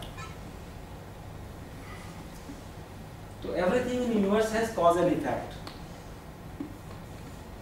कोई भी एक्टिविटी जो हो रही है उसका जो कॉज है वो हमारे ये वाले माइंड फैक्टर्स, ये ऑपरेटिंग सिस्टम जो हमने बताया है last, this is the operating system of mind. और इन फैक्टर्स से जो कॉम्पिटेंसी निकलती है, हमें शर्ट सिलवानी थी, अब टेलर के पास गए, कॉम्पिटेंसी उसके सिलने में, ये जो कॉम्पिटेंसीज है वो इफेक्ट। ओके, तो जैसा कॉज होगा वैसा इफेक्ट होगा। अब देखिए, एक ऑर्गेनाइजेशन, सभी लोग यहाँ पर इंडस्ट्री से हैं, ये कुछ तमाम फंक्शंस हैं। एक कोर ग्रुप है जो भी ऑर्गेनाइजेशन है उसका विजन बनाता है, मिशन बनाता है, पॉलिसीज बनाती है। इनके अंदर जो कॉम्पिटेंसी होनी चाहिए या जो माइंड सेट होना चाहिए, माइंड फैक्टर्स होने चाहिए, दे आर डिफरेंट। उसके बाद नेक्स्ट लेवल आता है strategic planning, business development, integration, vertical, generic. इसके लिए जो माइंड सेट है वो थोड़ा सा अलग होना चाहिए। फिर ये जो नॉर्मल फंक्शंस है, purchase, production, logistic, inventory, finance, accounts, IT network, इसके ये जो माइंड फैक्टर्स हैं वो अलग अलग फंक्शन के लिए अलग अलग कॉम्बिनेशंस। एचआर वाले फंक्शन, रिक्रूटमेंट, ट्रेनिंग, इवैल्यूएशन, इसके लिए अलग चाहिए। और अल्टीमेटली जो पूरी ऑर्गेनाइजेशन है, ये पूरी ऑर्गेनाइजेशन इसके लिए काम कर रही है, कस्टमर के लिए काम कर रही है। यहाँ पर जो मार्केटिंग डिपार्टमेंट है वो तो खाली फ्रंट लाइन पे है, but it is the whole organisation who works for the customer. जहाँ पे भी हम ये समझते हैं कि कस्टमर से डील करने का काम तो मार्केटिंग वालों का है, वहाँ पर प्रॉब्लम आ जाएगी। The whole organisation serves one purpose and that is customer. Okay, तो यहाँ पर जो मार्केटिंग वाले लोग हैं जो फ्रंट लाइन पे हैं, उनके लिए उनको अलग कॉम्पिटेंसी चाहिए। तो कहने का मतलब ये है कि ये सारे मिल के काम कर रहे हैं, बट अलग अलग फंक्शंस को प्रॉपरली यदि वो लुब्रिकेटेड रहे, प्रॉपरली नेटवर्क रहे, तो हमें हर लेवल पे अलग अलग कॉम्पिटेंसी चाहिए, मतलब अलग अलग लेवल पे अलग अलग माइंड सेट्स या माइंड फैक्टर्स चाहिए। अभी हमने लास्ट में इस समय वो एग्जाम्पल दे रहे थे, तो हमने कहा कि उसने शर्ट नहीं दी, है ना, 2 दिन नहीं दी, 4 दिन नहीं दी, 5 दिन नहीं दी। तो ये आइसबर्ग थ्योरी है, वो कहते हैं कि जो कॉन्ट्रैक्ट्स है वो एम्प्लॉयर या एम्प्लॉय के बीच में जो कॉन्ट्रैक्ट होता है वो मनी टर्म्स पे होता है ना, वो काम करता है, हम सैलरी देते हैं। तो पेपर पे जो कॉन्ट्रैक्ट है वो तो मनी ट्रांजैक्शन है, लेकिन असल में ये फ्लरिश तभी कर सकता है जबकि एक साइकोलॉजिकल एनवायरनमेंट हो। एक साइकोलॉजिकल एनवायरनमेंट में ये फ्लरिश करेगा। और ये साइकोलॉजिकल एनवायरनमेंट क्या है कि एम्प्लॉय इनपुट देता है। क्या क्या इनपुट देता है? टाइम देता है, एफर्ट्स देता है, परफॉर्मेंस देता है, रिजल्ट्स देता है, कमिटमेंट देता है, लॉयल्टी रखता है, मोबिलिटी, कहीं पे भी टूर वूर पे जाना हो जाता है, सुपरविजन देता है, इनोवेशन देता है ना, मैनेजमेंट स्किल्स देता है, ड्राइव देता है, लीडरशिप देता है, हाँ, कंपनी के काम के लिए कितनी बार उसको पर्सनल लेवल पे सेक्रीफाइसेस भी करने पड़ते हैं। बच्चा घर में बीमार है फिर भी जॉब पर आया है क्योंकि रिस्पॉन्सिबिलिटी है। ओके, रिस्क इन्वेस्टमेंट, आजकल हम ईसॉप्स की बात करते हैं, शेयर्स भी देते हैं कंपनी के, तो वो इन्वेस्टमेंट भी करता है। तो ये सारे के सारे एम्प्लॉयज के इनपुट है। तो जब वो इनपुट देगा तो कुछ एक्सपेक्ट करेगा, राइट? तो वो एक्सपेक्टेशन क्या है? एम्प्लॉयर जो रिवार्ड दे रहा है वो उसके एक्सपेक्टेशन से। ओके, एम्प्लॉयर के एक्सपेक्टेशंस ये हैं कि उसको सब मिलना चाहिए, और एम्प्लॉय के एक्सपेक्टेशंस ये हैं। एम्प्लॉयर क्या क्या दे रहा है? सिक्योरिटी दे रहा है, सेफ्टी केयर दे रहा है, ट्रेनिंग उसको डेवलप करने के लिए कर रहा है, रिकॉग्निशन दे रहा है, हाँ, कहीं एडिशनल क्वालिफिकेशंस की जरूरत है उस पर वर्क कर रहे हैं। कितने लोग MBA वगैरह के लिए स्पॉन्सर करती है, कितनी कंपनी आपको है ना, वर्क स्पेस दे रहा है, इक्विपमेंट्स दे रहा है, promotion, growth, responsibility, life balance, wellbeing. ये आज की तारीख में बड़े कॉर्पोरेट्स का सबसे बड़ा एरिया हो रहा है धीरे धीरे, वर्क लाइफ बैलेंस, है ना। पहले हम ट्रेनिंग वगैरह जो रखते थे वो ज़्यादातर वो रखते थे जो डायरेक्ट प्रोडक्टिविटी में ऐड करती है, स्किल इंप्रूवमेंट करते थे। लेकिन अब हस्बैंड वाइफ दोनों लोग काम कर रहे हैं, टाइम नहीं है, और यदि फैमिली लाइफ डिस्टर्ब होती है तो अल्टीमेटली उसका रिफ्लेक्शन इधर आता है। इसलिए कॉर्पोरेट्स काम कर रहे हैं कि उनकी वेलबीइंग के लिए, बच्चों की वेलबीइंग के लिए भी सेमिनार्स ऑर्गेनाइज करते हैं, ट्रेनिंग ऑर्गेनाइज करते हैं, समय देते हैं। ओके, तो ये मतलब इस कॉर्पोरेट पेरेंटहुड डेवलप हो रही है। जिस तरीके से हम बच्चों को पाल रहे हैं ऐसे कॉर्पोरेट्स अपने एम्प्लॉयज को पाल रही है। ओके, तो पहले था it was total production related relationship, उसके बाद आया CSR कि भाई सोसाइटी के लिए कुछ करो, तो कॉर्पोरेट सोशल रिस्पॉन्सिबिलिटी वाला एरिया आया कि आप ब्लड डोनेशन कैंप्स कर रहे हैं, कुछ और दूसरी चीज़ें कर रहे हैं, हेल्थ से रिलेटेड चीज़ें कर रहे हैं। और जो तीसरा एरिया जो बहुत तेज़ी से डेवलप कर रहा है वो कर रहा है work life balance and wellbeing. Okay, corporate parenthood, तो फ्लेक्सिबिलिटी और टॉलरेंस ये भी देता है, status, respect, benefits, pension, control. तो एम्प्लॉय ये देता है, एम्प्लॉयर ये दे रहा है।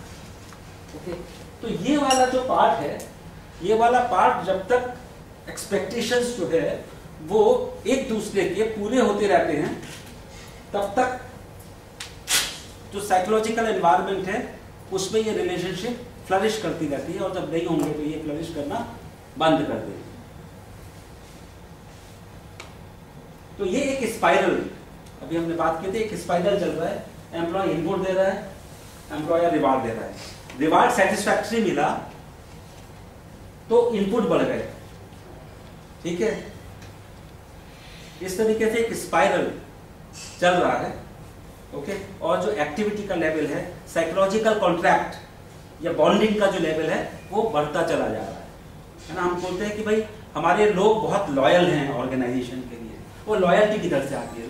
लॉयल्टी में ये जो साइकोलॉजिकल कॉन्ट्रैक्ट वाला पार्ट है वो स्ट्रेंथन होता चला जा रहा है। कैसे स्ट्रेंथन होता चला जा रहा है? ये स्पाइरल के through. Okay, I do something, I expect, I get, then I do more, I gate,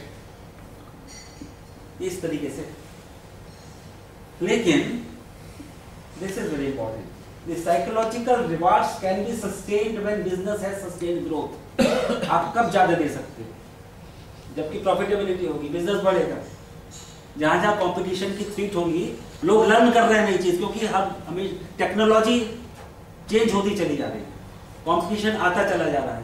कुछ प्रोडक्ट्स आज अच्छी थी वो गायब होती चली जा रही है, ठीक है। तो कहने का मतलब ये है कि जो लर्निंग वाला जो पार्ट है वो कंटिन्यूअस जरूरत पड़ रही है हमको, एम्प्लॉयज को भी, एम्प्लॉयर को भी, तभी बिजनेस की सस्टेन ग्रोथ हो सकती है। अब ये वाला जो पार्ट कैसे, it is much easier when the competencies of people at helm are instinctive involve. जो हमने माइंड के फैक्टर्स बताए, यदि जो वर्क वो कर रहे हैं वो माइंड के फैक्टर्स शूट कर रहे हैं उनको, तो इनबॉर्न कैपेबिलिटी है उसको लर्न करने की। ओके, तो लर्निंग के अंदर जैसे जैसे एनवायरनमेंट चेंज हो रहा है, लर्न करने की आपको जरूरत पड़ रही है। तो ये लोग जो इनबॉर्न प्लेटफॉर्म के नजदीक हैं अपने काम से, उनको ट्रेन करने में आपको लेस एफर्ट्स रहेंगे, लेस कॉस्ट जाएगी, लेस टाइम स्पेंड होगा, ठीक है, क्योंकि वो वाली जो कॉम्पिटेंसी है उनके अंदर नेचुरल है। ओके, ये सबसे बड़ा काम है। नहीं तो ट्रेनिंग, कितनी बार ऐसा होता है ट्रेनिंग वगैरह ऑर्गेनाइज करते हैं, लेकिन जो लोग बैठते हैं ट्रेनिंग में उनका दिमाग कहीं और रहता है, ठीक है। ट्रेनिंग बेसिकली पेड हॉलीडे का दूसरा तरीका बन रही है काफी कंपनीज में।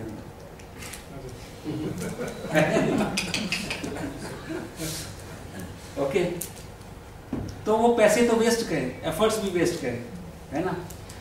लेकिन यदि इनवॉल्व इंटरेस्ट है उस वाले एरिया के अंदर तो आदमी सीखे। ओके, तो दिस इज वेरी। तो फ्रेंड्स, DMIT एनालिसिस क्या कर रही है कि जो नेचुरल टैलेंट है, इनवॉल्व टैलेंट है किसी भी आदमी को, उससे अलाइन कर रही है जो वर्क के लिए कॉम्पिटेंसी रिक्वायर्ड है, and it is will be twin job. Business sustainability मिलती है क्योंकि लर्निंग वाला जो पार्ट है लोग सिंसियरली ले लेते हैं, है ना, वो उनके अंदर ही है सीखने की इच्छा। ओके, और ये पूरा का पूरा psychological environment, positive environment create करता है। तो यदि आप ये जो नेचर, जो आपका इनबिल्ट जो आपके पोटेंसी है, वो यदि आपके काम से मिल रही है, ओके, तो आपके अंदर एक नेचुरल थ्रस्ट होगा सीखने का, मोटिवेशन। ऐसा बोलते हैं आप इंस्पिरेशन दे सकते हैं किसी भी आदमी को, लेकिन मोटिवेशन अंदर से ही आता है। और मोटिवेशन कब आएगा? जबकि इंटरेस्ट होगा, उस काम में मजा आएगा, आपका एनर्जी लेवल ठीक होगा। यदि आप बाहर से कुछ भी थोपने की कोशिश करते हैं तो स्ट्रेस बिल्ड होता चला जाता है। ओके, तो जो लोअर प्रोडक्शन, चाहे वो इंडिविजुअल बेसिस पे हो या कॉर्पोरेट लेवल पे, ओके, चेंज वर्क एक्सपीरियंस और goal stretch, more productivity, because the person is interested in learning, boredom in work, अपने इंटरेस्ट का एरिया है, more engagement in work, increasing stress, जो भी टास्क है जिसकी चेंजिंग नीड्स है उसकी अंडरस्टैंडिंग इजी हो जाती है, टेंशन लेस रहता है। ओके, यदि आदमी को मालूम है कि जो भी नए चैलेंजेस आ रहे हैं मैं सीखता चला जा रहा हूँ, तो उसको इनसिक्योरिटी फील नहीं होगी, है ना। नहीं तो अंदर से इनसिक्योरिटी, भले वो बाहर से दिखाए या नहीं दिखाए, लेकिन अंदर से इनसिक्योरिटी होती चली जाएगी। टायर्ड एंड वीकनेस जो आप फेस कर रहे थे उसकी जगह मोर एनर्जी एंड हैप्पीनेस, है ना। ऐसा बोलते हैं, एक मुझे एग्जैक्टली संस्कृत का श्लोक नहीं मालूम है, लेकिन ऐसा बोलते हैं कि हर कर्म अकर्म होना चाहिए। अब हर कर्म अकर्म होना चाहिए। आइडियल पोजीशन ये है कि कर्म अकर्म हो। इसका मतलब क्या एग्जैक्टली? कि जो हम लोग काम कर रहे हैं वो काम जैसा फील ही नहीं होना चाहिए। We should be playful, it should come out of interest. जब कर्म अकर्म बन जाता है, ओके, तो आप बिल्कुल एफर्टलेसली काम करते हो। और लाइफ शुड बी जैसे सांस लेना, जैसे सांस लेना आप ले रहे हैं, उसमें कहाँ काम कर रहे हैं। ओके, इसी तरीके से कुछ लोग होते हैं ना, कितनी बार होता है कि कुछ काम कर रहे हैं, आपने खुद भी देखा होगा, मम्मी बुला रही है, चलो भाई खाना तैयार है, अरे ठहरो अभी 2 मिनट, 15-20 मिनट गुजर गए, अरे खाना भी खा लो, अरे 1 मिनट आप खा लो मैं आता हूँ। ये स्थिति क्यों आई? उस मोमेंट को याद कीजिए, सबकी जिंदगी में कभी ना कभी ये मोमेंट आए हैं, आते ही रहते हैं। ये क्यों आए? Because you were so engrossed in the work, इतना मजा आ रहा था कि खाने का जो बचा है ना, या जो इंस्टिंक्टिव आपकी जो रिक्वायरमेंट है फूड की, उस काम के सामने मायने नहीं आता, बराबर। नहीं तो 12-12:30 बजे से याद आने लगती है लंच का टाइम, राइट। लेकिन उसी में देखिए कि कुछ लोग घड़ी देखते रहते हैं कि लंच कितने बजे होगा, और कुछ लोग ऐसे भी होते हैं जिनका डब्बा पड़ा रहता है, 2 बजे तक काम कर रहे हैं, 2:30 बजे तक काम कर रहे हैं, 4 बजे। ऐसा क्यों?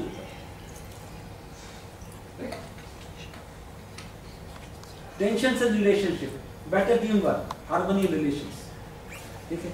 जब भी हमें अंदर से इंस्टेबिलिटी फील होती है ना, तब तक हम कोऑर्डिनेट नहीं करना चाहते, ठीक है। एब्सेंस ऑफ लाफ्टर, जिंदगी में सेटिस्फैक्शन आता है, laughter comes easy. Serious in this in communication becomes in positive communication, ठीक है। आप कॉशियस कम्युनिकेशन नहीं करते हो, नेचुरल कम्युनिकेशन करते हो। and when you have relaxed mind, you have quality time with your family. ये इम्पोर्टेंट नहीं है कि कितना घंटे देते हैं, ये इम्पोर्टेंट है कि जितना देते हैं वो कैसा देते हैं। ठीक, तो ये सारी चीजें जिस समय हमारा जो इनबॉर्न प्लेटफॉर्म है माइंड का, वो जब अलाइंड होता है हमारे काम से, तो कर्म योग की स्थिति बनी। कर्म योग का मतलब है कर्म अकर्म हो गए अभी। ठीक है, every activity which you are doing is a pleasure.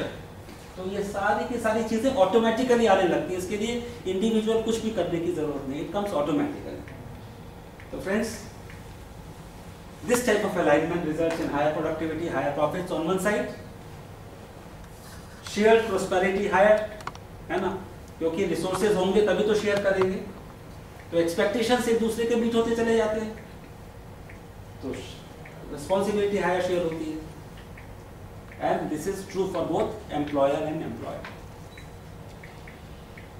अभी 2 मिनट तो पूरा करेंगे ये होता कैसे है ना, एक ग्लिम्स। नॉर्मली क्या होता है, हम आदमी लेते हैं तो एक जॉब डिस्क्रिप्शन रहता है हमारे पास, क्या रिस्पॉन्सिबिलिटी उसको फुलफिल करनी है। उसके बाद रेलेवेंट एक्सपीरियंस वाले जो लोग हैं, जो भी प्लेसमेंट एजेंसी हैं, या हमने ऐड दिया तो हम बोलते हैं 2 to 3 years work experience in so and so area, तो वर्क एक्सपीरियंस के हिसाब से बुला लेते हैं। उसके बाद इंटरव्यू करते हैं और सिलेक्ट करते हैं। ठीक है, अभी जिस तरीके से वो शर्ट की बात हुई थी ना, कि फतेहगंज वाला सबसे अच्छा बना था, तीनों टेलर शर्ट तो अच्छा सिलते थे, लेकिन हेमंत भाई को फतेहगंज वाले की पसंद आई।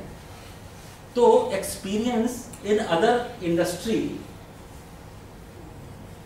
does not mean right fitting, because आपका जो हमने सेंटर वाला पार्ट बताया था, आपका वर्क कल्चर, आपका मिशन, आपका विजन अलग है। तो experience alone does not mean, it gives a platform, एक क्वालिफिकेशन है, लेकिन वो अकेली क्वालिफिकेशन काफी नहीं है कि आपके यहाँ भी वो आदमी just because he was famous in that company he will be absolutely fit in this company. No, wrong. Agree or not? Agree. ठीक है।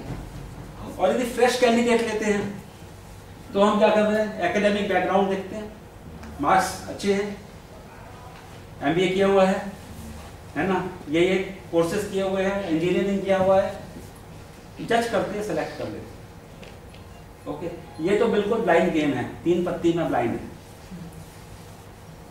अब यदि हम DMIT यूज करते हैं, डर्मेटोग्राफिक मल्टीपल इंटेलिजेंस टूल यूज कर रहे हैं, तो जॉब डिस्क्रिप्शन तो लिखना ही पड़ेगा, क्योंकि क्या चाहिए, लेकिन इसके साथ साथ हम और भी कुछ चीजें डिस्क्राइब करते हैं कि ये काम करने के लिए एप्टीट्यूड कैसा होना चाहिए, पर्सनैलिटी कैसा होना चाहिए, कम्युनिकेशन कैसा होना चाहिए, प्लानिंग कैसा होना चाहिए, एग्जीक्यूशन फैक्टर कैसे होना चाहिए। अब ये वाला जो पार्ट है माइंड से रिलेटेड, साइकोलॉजी से रिलेटेड पार्ट है, वो कौन भर रहा है, वो जो इस ऑर्गेनाइजेशन में आदमी है। ये प्लेसमेंट एजेंसी नहीं बनेगी सर, जो इस ऑर्गेनाइजेशन में लोग हैं जिनके साथ उनको काम करना है, जो सीनियर लोग हैं, वो भरेंगे इसमें। तो जिस समय मैं किसी चीज पर टिक लगाता हूं तो क्या चीज काम करती है मेरी, अब मेरा माइंड काम करता है ना, मेरा कल्चर काम करता है, मेरी बैकग्राउंड काम करती है, मेरा एक्सपेक्टेशन काम करता है, राइट।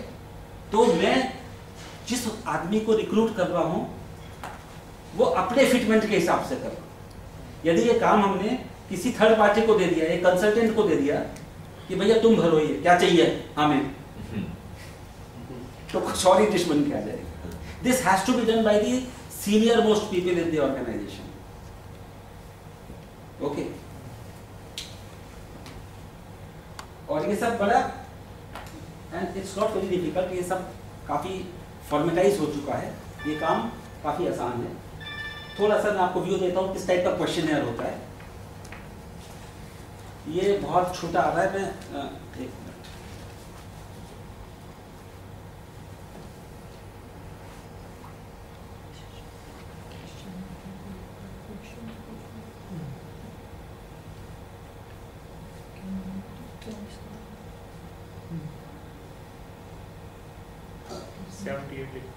हाँ 78% उसको 125 किधर से, हाँ बस 100% ज़्यादा बड़ा हो गया। हाँ अभी देखिए इस तरह से एक ये आप इस तरह से क्वेश्चंस कर रहे हैं, how do you rate this designation, ये किधर किधर रिपोर्ट कर रहा है, top reporting to directors, higher reporting to first line, middle management, junior management, supervisory, आपने वो पोजीशन डिफाइन की। ओके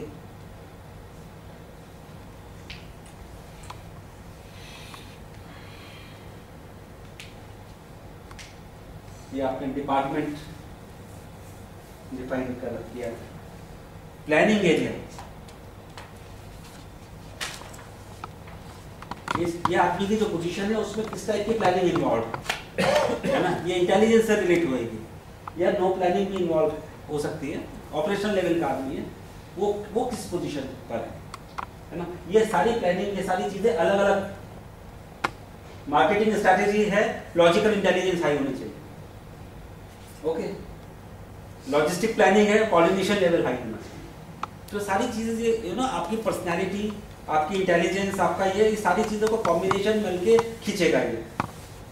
हाँ बट ये हम कर रहे हैं।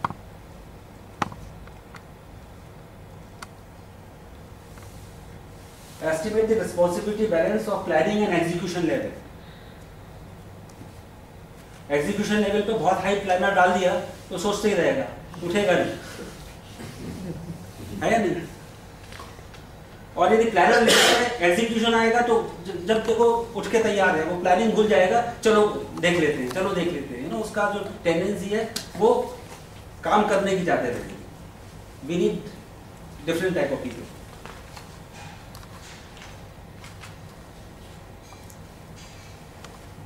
एक्टिविटी कैसे करते हैं, नया आइडिया जनरेट करने वाली एक्टिविटी होनी चाहिए या आइडियाज को समझ के कम्युनिकेट, किस टाइप की एक्टिविटी है।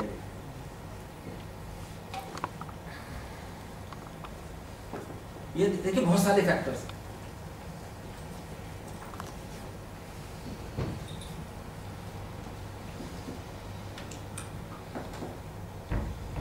कैसे सबऑर्डिनेट्स को हैंडल करता है, हाईली रेटेड को हैंडल करता है, एवरेज रेटेड को, सेमी स्किल्स को, किस टाइप को, पर्सनालिटीज अलग अलग चाहिए।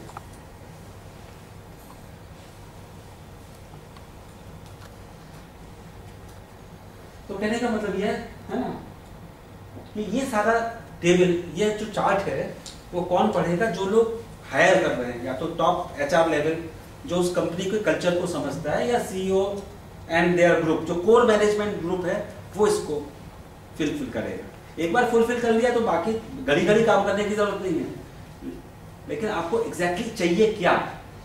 तो आपने एक ऑर्गेनाइजेशन ट्री बनाया, कहाँ कहाँ आपको मैन करना है, और उस मैन करने के बाद ये वाला लेवल आपको क्या, कहाँ, क्या, कैसा चाहिए। ओके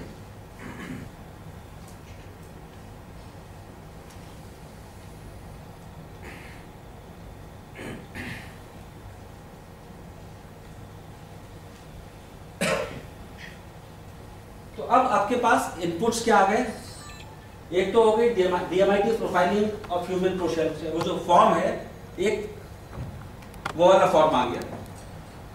दूसरा फिंगरप्रिंट के बेसिस पे एक ऐसा करके कुछ रिपोर्ट जनरेट हो गया जिसमें माइंड फैक्टर्स दिए हुए हैं, ये भी हम स्क्रीन पे दिखा देंगे टाइम होगा तो, वो आ गया।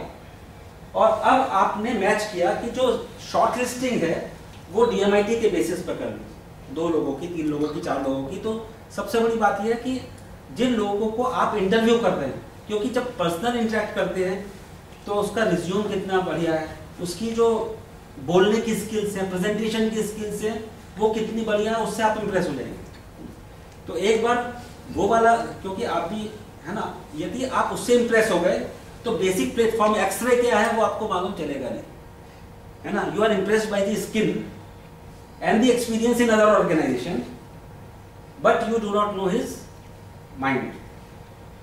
जब आपने DMIT के बेसिस पे शॉर्ट लिस्ट किया तो आपने एक चीज एश्योर कर दी कि इसके जो जिस काम के लिए हमें आदमी चाहिए, इसके स्किल्स ठीक है।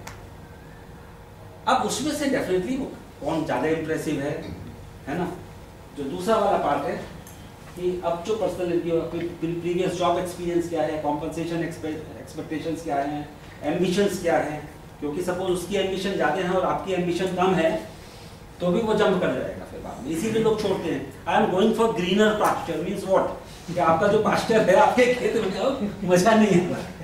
ओके, यही मतलब हुआ ना।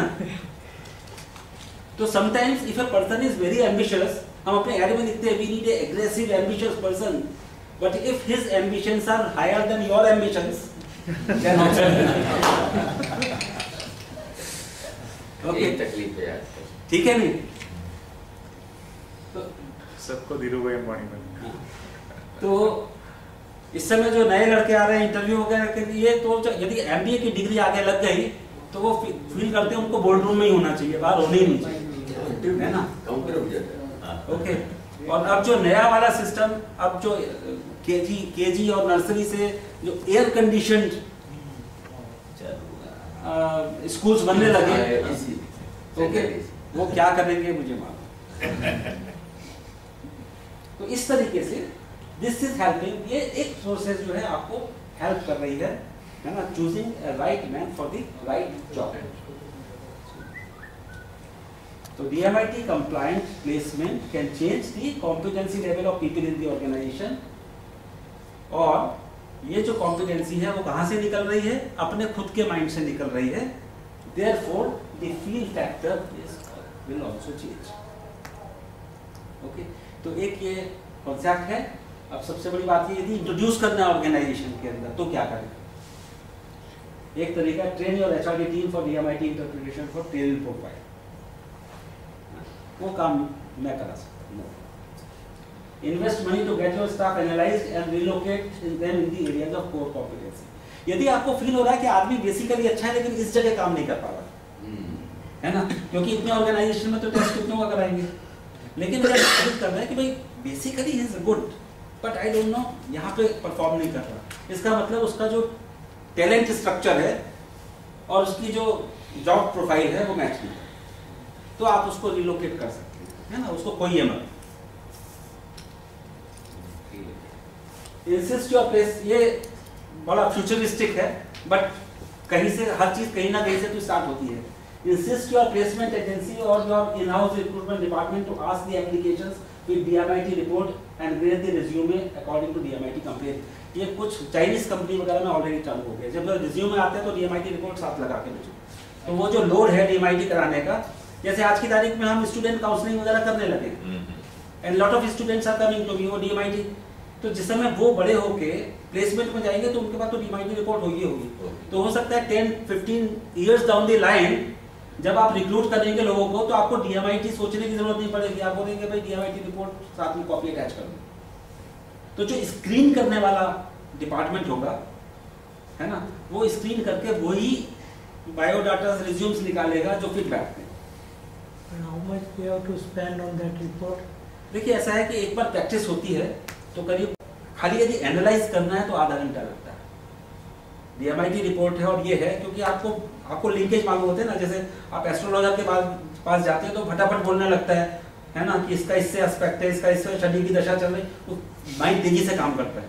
तो इसी तरीके से इसका अलाइनमेंट कहाँ है, एक बार वो प्रैक्टिस पड़ जाती है ना। मनी वाइज, हाँ देखिए मनी वाइज फिलहाल बोलेंगे लेके आ जा और whether he can afford that or that is worth for that post. It is 4,000 rupees at the moment in Baroda, which I am charging. ठीक है, तो DMIT फिंगरप्रिंट के लिए आना पड़ता है, फिर 4-5 दिन में रिपोर्ट आती है, तो ये काउंसलिंग के साथ we can tell him that you bring that report, we'll reimburse you that also. वो तो कुछ भी है, वो फाइनेंशियल पार्ट हो गया, but the cost is around 4,000 rupees, है ना। बट यही चीज क्या है, देखिए काउंसलिंग में और एनालिसिस में टाइम ज़्यादा जाता है। यही चीज जैसे जैसे लोग ट्रेन होते जाएंगे ना, तो वो इन हाउस करते चले जाएंगे तो सस्ता हो जाएगा वो पार्ट। कैसे टाइम के, तो ये काम कैसे किया जा सकता है, एक 2+1 डे ट्रेनिंग प्रोग्राम, 2 डेज का जो प्रोग्राम है वो जो फैक्टर्स बताए हैं वो फैक्टर्स का डिटेलिंग और उसका कोऑर्डिनेशन कैसे होता है उसमें जाएगा। उसी टाइम में वो जो चार्ट है वो दे देंगे, और जो 1 डे बाद का टाइम है वो आता है कि भाई कैसे इसको ज्वाइन कर रहे हैं। तो एक ग्रुप के अंदर जब लोग डिस्कस करते हैं, बातचीत करते हैं, तो क्लैरिटी आती चली जाती है। But this is the minimum, फिर फॉलोअप सेशंस की जरूरत पड़ सकती है, but this is the minimum required. जो एकेडमिक एरिया में जो काम कर रहे हैं, basically career counselling and recruitment एक ही कॉइन के दो पार्ट हैं। What I have, where should I go, ये वाला पार्ट हो गया career counselling. Okay, what I need, where do I get it, ये हो गया रिक्रूटमेंट वाला पार्ट। तो एक ही कॉइन के दो हिस्से हैं दोनों, बराबर है। उनका जो सोर्स है वो एक ही है, लेकिन उसका जो मतलब कॉज एंड इफेक्ट वाला पार्ट है कि एक में कॉज आपको मालूम है, आप इफेक्ट ढूंढते हैं, एक में आपको इफेक्ट मालूम है, आप कॉज ढूंढते हैं। ठीक है, रिक्रूटमेंट में इफेक्ट मालूम है क्या चाहिए, who can cause this effect. और रिक्रूट जो कैरियर काउंट जो लड़का एम्प्लॉयमेंट ढूंढ रहा है उसको क्या चाहिए कि कॉज क्या है ना, और क्या इफेक्ट में प्रोड्यूस कर सकता हूँ, एक ही बात। तो friends, we can create a different type of world जहाँ कर्म अकर्म होता है। Thank you.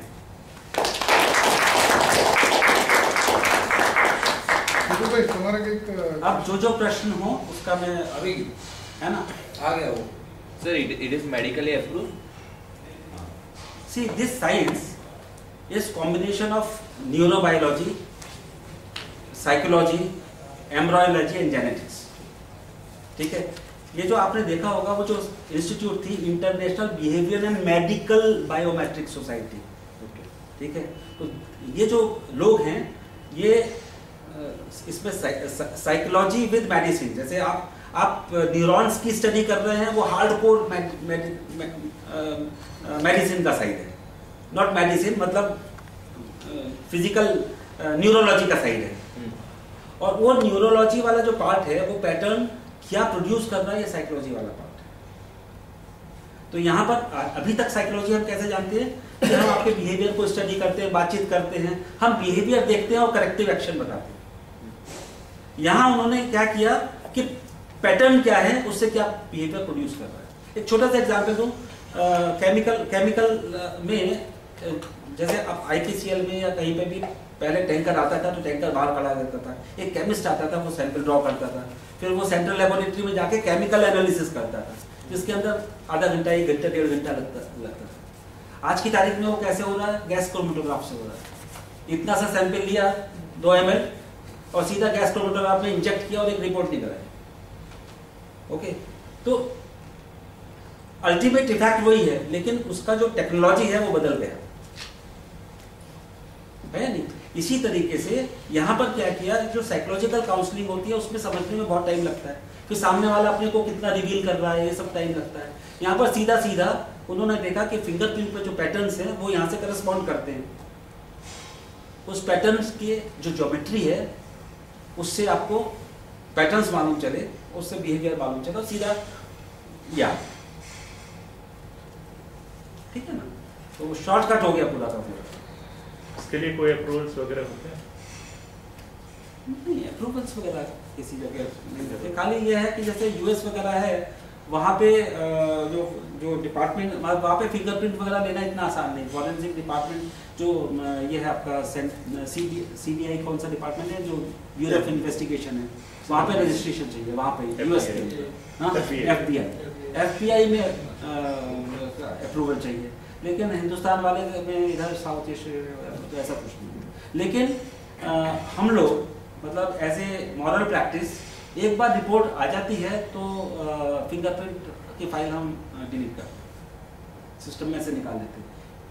और दूसरी, फिंगरप्रिंट की फाइल हम कभी नहीं देंगे। मतलब आपकी भी रिपोर्ट है और आप बोले कि मेरी फिंगरप्रिंट की फाइल मुझे दे दो, तो आई से नो सॉरी, फिंगरप्रिंट की फाइल आपको नहीं देंगे। आपकी रिपोर्ट मिल जाएगी, लेकिन फिंगर ये एक प्रैक्टिस है, मॉरल प्रैक्टिस, कि फिंगरप्रिंट की फाइल कभी भी किसी को नहीं दिया जाती, चाहे वो खुद की ही क्यों ना हो।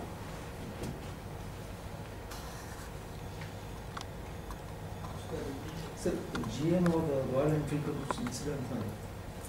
हाँ, देखिए जनरल मोटर में इस समय एग्जीक्यूटिव का, उनका जनरल मोटर्स जो है यूएस में, वो बहुत बड़ी कंपनी है और 2 बार वो लॉस में गई बुरी तरीके से, और employment is huge, lakhs of lakhs people way employed. और यूएस में एक ही ऐसी कंपनी है जिसको सेंट्रल बैंक ने फाइनेंस किया जिंदा रखने के लिए, नहीं तो यूएस की जो इकोनॉमी है वो टोटली कैपिटलिस्ट इकोनॉमी है। आप क्या करते हैं क्या नहीं करते, कितना कमाते हो, उससे गवर्नमेंट को कोई लेना देना नहीं है। लेकिन यहाँ पर एम्प्लॉयमेंट स्टेक्स इतना ही था, CH से नाम अभी नाम ध्यान आ जाएगा उसका। तो वहाँ पर एक एग्जीक्यूटिव थे जो पहले फोर्ड में थे, है ना। फोर्ड में वो यूरोपियन मार्केट हैंडल करते थे, उनकी पॉपुलैरिटी बहुत ज़्यादा हो गई थी, और हेनरी फोर्ड का जो ग्रैंडसन था वो भी यूरोप में इंटरेस्टेड था। तो हुआ क्या कि एक बहुत अच्छा आदमी जो रन कर रहा था उस मार्केट को, जो CEO and general manager sort of thing, उनके अंदर क्लैश हुआ इस बात का कि इस मार्केट के अंदर ये बंदा पॉपुलर नहीं होना चाहिए। You get my point? उसकी पॉपुलैरिटी, वो सक्सेसफुल था, लेकिन उसकी पॉपुलैरिटी फोर्ड का जो ग्रैंडसन था उसको टॉलरेट नहीं कर पाया। तो ultimately in spite of being successful he through him of. तो उस बंदे ने पर्सनल चैलेंज लिया, ओके, पर्सनल चैलेंज था ये, एनमिटी के फॉर्म में था, मैं नहीं कहता ऐसा चले, लेकिन कि मैं दूसरी ऐसी कंपनी खड़ा कर दूंगा कि फोर्ड के मार्केट में नीचे करके रहूंगा। ये उसका पर्सनल, जैसे चाणक्य ने ले लिया था ना एक प्रण, ये उसने इस टाइप से लिया। शेवरॉन के क्या नाम है, अभी आ जाएगा यहाँ। जनरल मोटर्स सिक पड़ी हुई थी, और जो गवर्नमेंट थी उसको थर्ड फाइनेंस देने को तैयार नहीं थी। तो उन्होंने जनरल मोटर्स को ज्वाइन किया, और जनरल मोटर्स को ज्वाइन करने के बाद उसने $1 पर मंथ पे काम करना चालू किया। And there were some hard decisions to be taken, कि जो कभी कोई एम्प्लॉय को निकालना भी आसान नहीं होता, ओके, कि कौन से मॉडल्स वहाँ पे गैस गजर्स बड़े बड़े चलते थे, कि इस समय कौन सी चीज़ें ऐसी है, कौन सी प्रोडक्ट ऐसी है जो अराउंड दी वर्ल्ड, खाली अमेरिका और यूरोप में नहीं, दूसरे भी डिफरेंट कंट्रीज एक्सेप्ट कर सकती हैं। तो किस टाइप के मॉडल्स होने चाहिए, छोटी गाड़ी जिसमें फ्यूल इकोनॉमी है, वो सारा का सारा उसने एक प्रोडक्ट मिक्स डिज़ाइन किया, और उस प्रोडक्ट मिक्स डिज़ाइन करके जो लोग उसमें फिट होते थे, साइकोलॉजिकली लर्निंग के लिए तैयार थे, ये तैयार थे, उनको रखा, बाकी सबको बाहर किया। और इस तरीके से जनरल मोटर्स का पूरा कॉन्फ़िगरेशन चेंज हुआ, और जनरल मोटर धीरे धीरे प्रॉफिट में आई, और यूरोप के मार्केट में जनरल मोटर्स ने फोर्ड को बीट किया। ये पूरा बुक है इस पर अच्छी खासी, इस समय मुझे ध्यान नहीं आ रहा। तो ये स्टोरी है। ऐसा बोलते हैं कि किसी भी ऑर्गेनाइजेशन को रन करना हो तो कुछ 3M फॉर्मूला बोलते हैं कि 70%,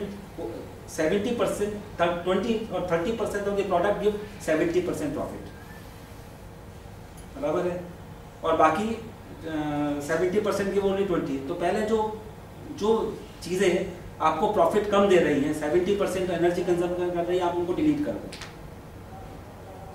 काफ़ी कंपनियां ऐसे कर रही हैं, अपने ऑपरेशन बेच देती है दूसरों को। तो ये पहली चीज़ है। दूसरा जो है कि 30% of the employees give 70% of the productivity. Okay, तो जो 70% 30% दे रहे हैं उनको डिलीट कर, ठीक है। तो इस तरीके से आप एनालिसिस, लेकिन उसके लिए आपके अंदर वो रीच होनी चाहिए ना। प्रोडक्ट की तो मालूम चलेगा, लेकिन एक एक आदमी की प्रोडक्टिविटी क्या है, उसका मेजरमेंट क्या है, ये क्या है, वो। तो यदि आप जो है ना वो 70-30 वाला जो रेशियो है, जो 30% 70% वाला काम कर रहे हैं, आप उनको टिका के रखते हैं, तो आपकी प्रोडक्टिविटी और इंक्रीज कर देगी। पर नीड सम मेंटल जिगिंग की जरूरत पड़ेगी, कुछ हार्ड उसकी जरूरत पड़ेगी। या आपके इंटरनेशनल ऑपरेशंस हैं, आपने प्लांट्स लगा रखे हैं, ओके, यदि वो प्लांट्स जो है ना तो ओवरऑल ग्रोथ के अंदर प्रोडक्टिविटी नहीं दे रहे हैं, आपने वो प्लांट खत्म कर दिया। नॉर्मली हम अटैच रहते हैं ना, we are attach to our past activities, past people, हर चीज़ से अटैच रहते हैं, ओके। अब ये जो हार्ड डिसीजन जिसको बोलते हैं ना, ये डिलीट कर दो, वो डिलीट कर दो, ये कहना बड़ा आसान है, but they are cruel actions which you have to take for survival. लेकिन यदि आप एक समय सोचिए कि सारे लोग DMIT कंप्लाइंट हैं इस कंपनी के अंदर, जो चाइना में हैं कुछ कंपनी है ना, चाइना, इंडोनेशिया, मलेशिया, कोरिया, ये जो छोटी छोटी कंट्रीज हैं, they are working much more on brain than the developed countries. ठीक है, तो यदि आप रिक्रूटमेंट का लेवल पे या बच्चा, जैसे वहाँ पे तो बहुत सारे स्कूल हैं, जब बच्चा केजी में आएगा तो पहले DMIT रिपोर्ट निकलेगी, जो सेक्शंस बनते हैं ना उसके, वो विजुअल है या ऑडिटरी है या काइनेस्थेटिक है, उसके हिसाब से उसके सेक्शन बनेंगे। उसके बाद उसका पर्सनैलिटी टाइप से उसके जो टास्क ग्रुप, जो प्रोजेक्ट ग्रुप बनते हैं, वो डिफरेंट पर्सनैलिटीज मिक्स करते हैं। तो वहाँ पर ये प्रोसेस चालू हो गई।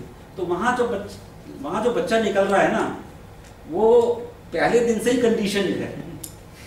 जब वो जॉब पे आएगा, एक छोटा सा आंसर दीजिए सर, उत्तरायण आपकी होती है, फुग्गे किसकी होती है? उत्तरायण हमारी होती है, जो बैलून्स घूम रहे हैं वो कहाँ की? चाइना। ठीक है, होली हमारी होती है और पिचकारी कहाँ की होती है? ओम नमः शिवाय और गायत्री मंत्र हमारा होता है, वो जो लगा रहता है 24 घंटे, वो कहाँ का होता है? ठीक है, दिवाली हमारी होती है और जो लाइटिंग फिक्सचर्स वो कहाँ के होते हैं? सर ऐसा क्यों? China, are we best friend of China? No. ठीक है, तो हम अपने जिंदगी में एज ए कंज्यूमर बिहेव कर रहे हैं, as a Indian national behave नहीं कर रहे। When it comes to economy, personal economy, we do not behave as a national. We behave in our interest. सब पूरा कंट्री आज की तारीख में है ना चेंज हो रहा। बट ये चाइना में कॉम्पिटेंसी किधर से है? चाइना में जो एजुकेशन है वो स्टेट फाइनेंस्ड है, हर चीज स्टेट फाइनेंस्ड है। तो एक तरीका ये है कि आप एजुकेशन टैक्स लगाइए, जो हिंदुस्तान में लगता है, आप शिक्षा कर देते ही है ना। और एक तरीका ये है कि जो आइडल स्टेज है ना, बच्चे के जो मनपसंद काम है उससे कुछ प्रोड्यूस करा लीजिए और उसको बेच दीजिए। चाइना में ये हो रहा है सर। वहां पे चाइल्ड लेबर जैसी चीज नहीं है, क्योंकि एजुकेशन इंस्टीट्यूशन के अंदर जो भी क्लास होगा, चाहे क्राफ्ट का होगा, कुछ प्रोडक्टिविटी एक्टिविटीज है। वो प्रोडक्टिविटी जो बैलून्स बना रहे हैं या पिचकारियां बना रहे हैं या असेंबली कर रहे हैं, है ना, जिसका जो इंटरेस्ट एरिया है क्रिएटिव, वो काम कर रहा है और वो नेशन के लिए प्रोड्यूस कर रहा है। वो नेशन उसको बाहर बेच रहा है, रिवेन्यू अर्न कर रहा है, उससे फाइनेंस कर रहा है। यदि ये मॉडल हिंदुस्तान में आ जाए तो पॉलिटिशियन की जेब नहीं भरेगी ना सबसे पहले। आप सोचिए हिंदुस्तान की वर्कफोर्स, यदि हिंदुस्तान के स्कूल्स में ऐसा कुछ सिस्टम आ जाए तो क्या होगा साहब? रेवोल्यूशन हो जाएगा। तो खाली जो हम आज की तारीख में बातें कर रहे हैं 2020 में ये कर देंगे, वो कर देंगे, 30 में ऐसा हो जाएगा, वैसा हो जाएगा, हो कैसे जाएगा? कंज्यूमर मार्केट तो दूसरे लोग देखे दे रहे हैं। अब ये तो छोटी छोटी बात की, आपके घर में टीवी कौन सा है, कहाँ का बना हुआ है? आपके घर में फ्रिज कौन सा है, कहाँ का बना हुआ है? आपके घर में कंप्यूटर कौन सा है, कहाँ का बना हुआ है? ठीक है, आपके घर में वॉशिंग मशीन कौन सी है, कहाँ की बनी हुई है? बराबर है। ये तो प्रॉस्पेरिटी प्रोडक्शन से आएगी, सर्विसेज को एंजॉय करने से नहीं आएगी सर। फाइनेंस सेक्टर में इन्वेस्टमेंट करने से प्रॉस्पेरिटी नहीं आएगी, थोड़े दिन का फुग्गा रह सकता है। प्रॉस्पेरिटी किसी भी कंट्री के अंदर, प्रॉस्पेरिटी सिर्फ प्रोडक्शन से ही आ सकती है। और वो जो प्रोडक्शन वाली जो चीज है उसको कंट्रोल कौन कर रहे हैं? अपने घर में देख लीजिए, यहाँ देख लो ना, दूध का है, ये कहाँ का है? एप्सन। ये कहाँ का है सर? जब तक गवर्नमेंट लेवल पे तो कब आएगा मालूम नहीं, लेकिन इंडिविजुअल लेवल पे हम यहाँ से बैठे हुए सब इंडस्ट्री के लोग हैं, जब तक ये चीज नहीं आएगी कि भाई हमारा जो पहला काम है वो प्रोडक्टिविटी है, प्रोडक्शन है, प्रोडक्शन, और उस प्रोडक्शन की ओनरशिप हमारी होनी चाहिए।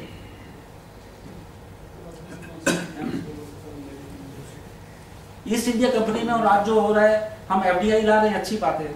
अल्टीमेटली क्या बन रहे हैं? We are becoming employees of the multinationals. Ownership कहाँ है? तो ईस्ट इंडिया कंपनी ने और क्या किया था? उन्होंने भी तो 400-1600 के अंदर ऐसे कुछ किया था ना। उन्होंने पूरे हिंदुस्तान को सर्वेंट ही बनाया था ना अपना। तो उनका स्टाइल अलग था। अब हमारी अपनी सरकार, हम ही चाह रहे हैं FDI वो आए, इन्वेस्ट करें, वो हमारे मास्टर्स बने, हम है ना। तो सर ये चेंज जो है ना, कब आएगा, कैसे आएगा, लेकिन ये चेंज आना चाहिए। इंडिविजुअल माइंड से ये चेंज आएगा। अभी ईस्ट इंडिया कंपनी नहीं, वेस्ट इंडिया कंपनी बन जाएगा। ठीक है सर।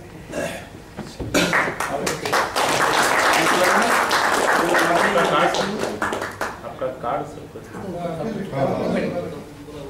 सर दूसरा एक क्वेश्चन था। My daughter is 4 years old। मैंने उसका एक ऑलरेडी करवाया हुआ है, तो वो बड़े होके वापस करवाएंगे तो कुछ डिफरेंस आएगा या सेम ही आएगा? नहीं। Are you sure? हाँ, फिंगरप्रिंट्स जो है वूम में 13 वीक से 21 वीक का जो पीरियड है उस समय फॉर्म होती है। जब फिजिकल ब्रेन बनता है उसी समय ये फिंगरप्रिंट्स फॉर्म होते हैं। और ये जो आगे वाला जो पोर्शन है वो एक बार फॉर्म हो गया तो हो गया, उसमें कोई चेंज नहीं, कोई चेंज नहीं आएगा।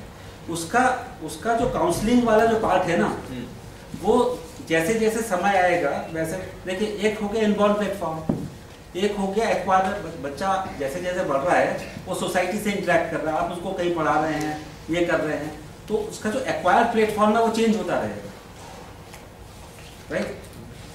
तो उसके हिसाब से जो मैचिंग है, जो एक्वायर्ड है और जो इनबॉर्न है, उसकी मैचिंग कैसे करें, वो काउंसलिंग वाला पार्ट है। लेकिन आप शुरू से ही जो इनबॉर्न है, जो एक्वायर करा रहे हैं वो भी कंप्लायंट करा रहे हैं, तो बच्चे में कंफ्लिक्ट नहीं आएगा। आगे जाके मैं क्या करूं समझ में नहीं आया। मैं भी इस लाइन में आया हूं तो मेरे बेटे के कंफ्लिक्ट की वजह से आया हूं। I have just come to this line because of some incident। मेरी लाइन तो अलग थी, लेकिन मुझे लगा कि इसकी जो वैल्यू है वो बहुत ज़्यादा है। और नॉर्मली देखिए कोई भी बिजनेस जो होता है ना, जिसमें रेवेन्यू इमीडिएट जनरेट होती है, लोग उसी बिजनेस में आते हैं। जब आप किसी भी कॉन्सेप्ट को पकड़ते हैं ना, तो आपको ये मान के चलना होता है कि इसमें रेवेन्यू आए नहीं आए, मुझे ये आगे पुश करना है। तो मैं इसमें इस हिसाब से आया।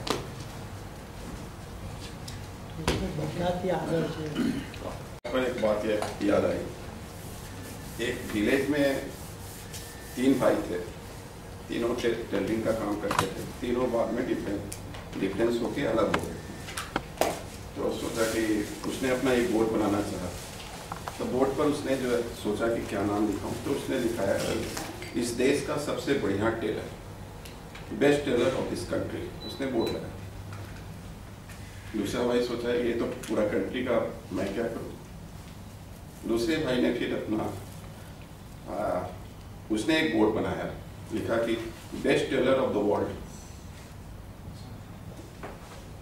तीसरा भाई सोचा कि अब कुछ बचा ही नहीं, क्या करूं, उसने लिखा the best tailor of the village. तो who is the best teller? Village. सही बात है, best tailor of the village. और दोनों उसमें इंक्लूड हो गए। इन्होंने कहा the human body as a whole is having very vast potential। As a medical science के रूप में मैं थोड़ा सा एक्सप्लेन करना चाहूँगा इसको।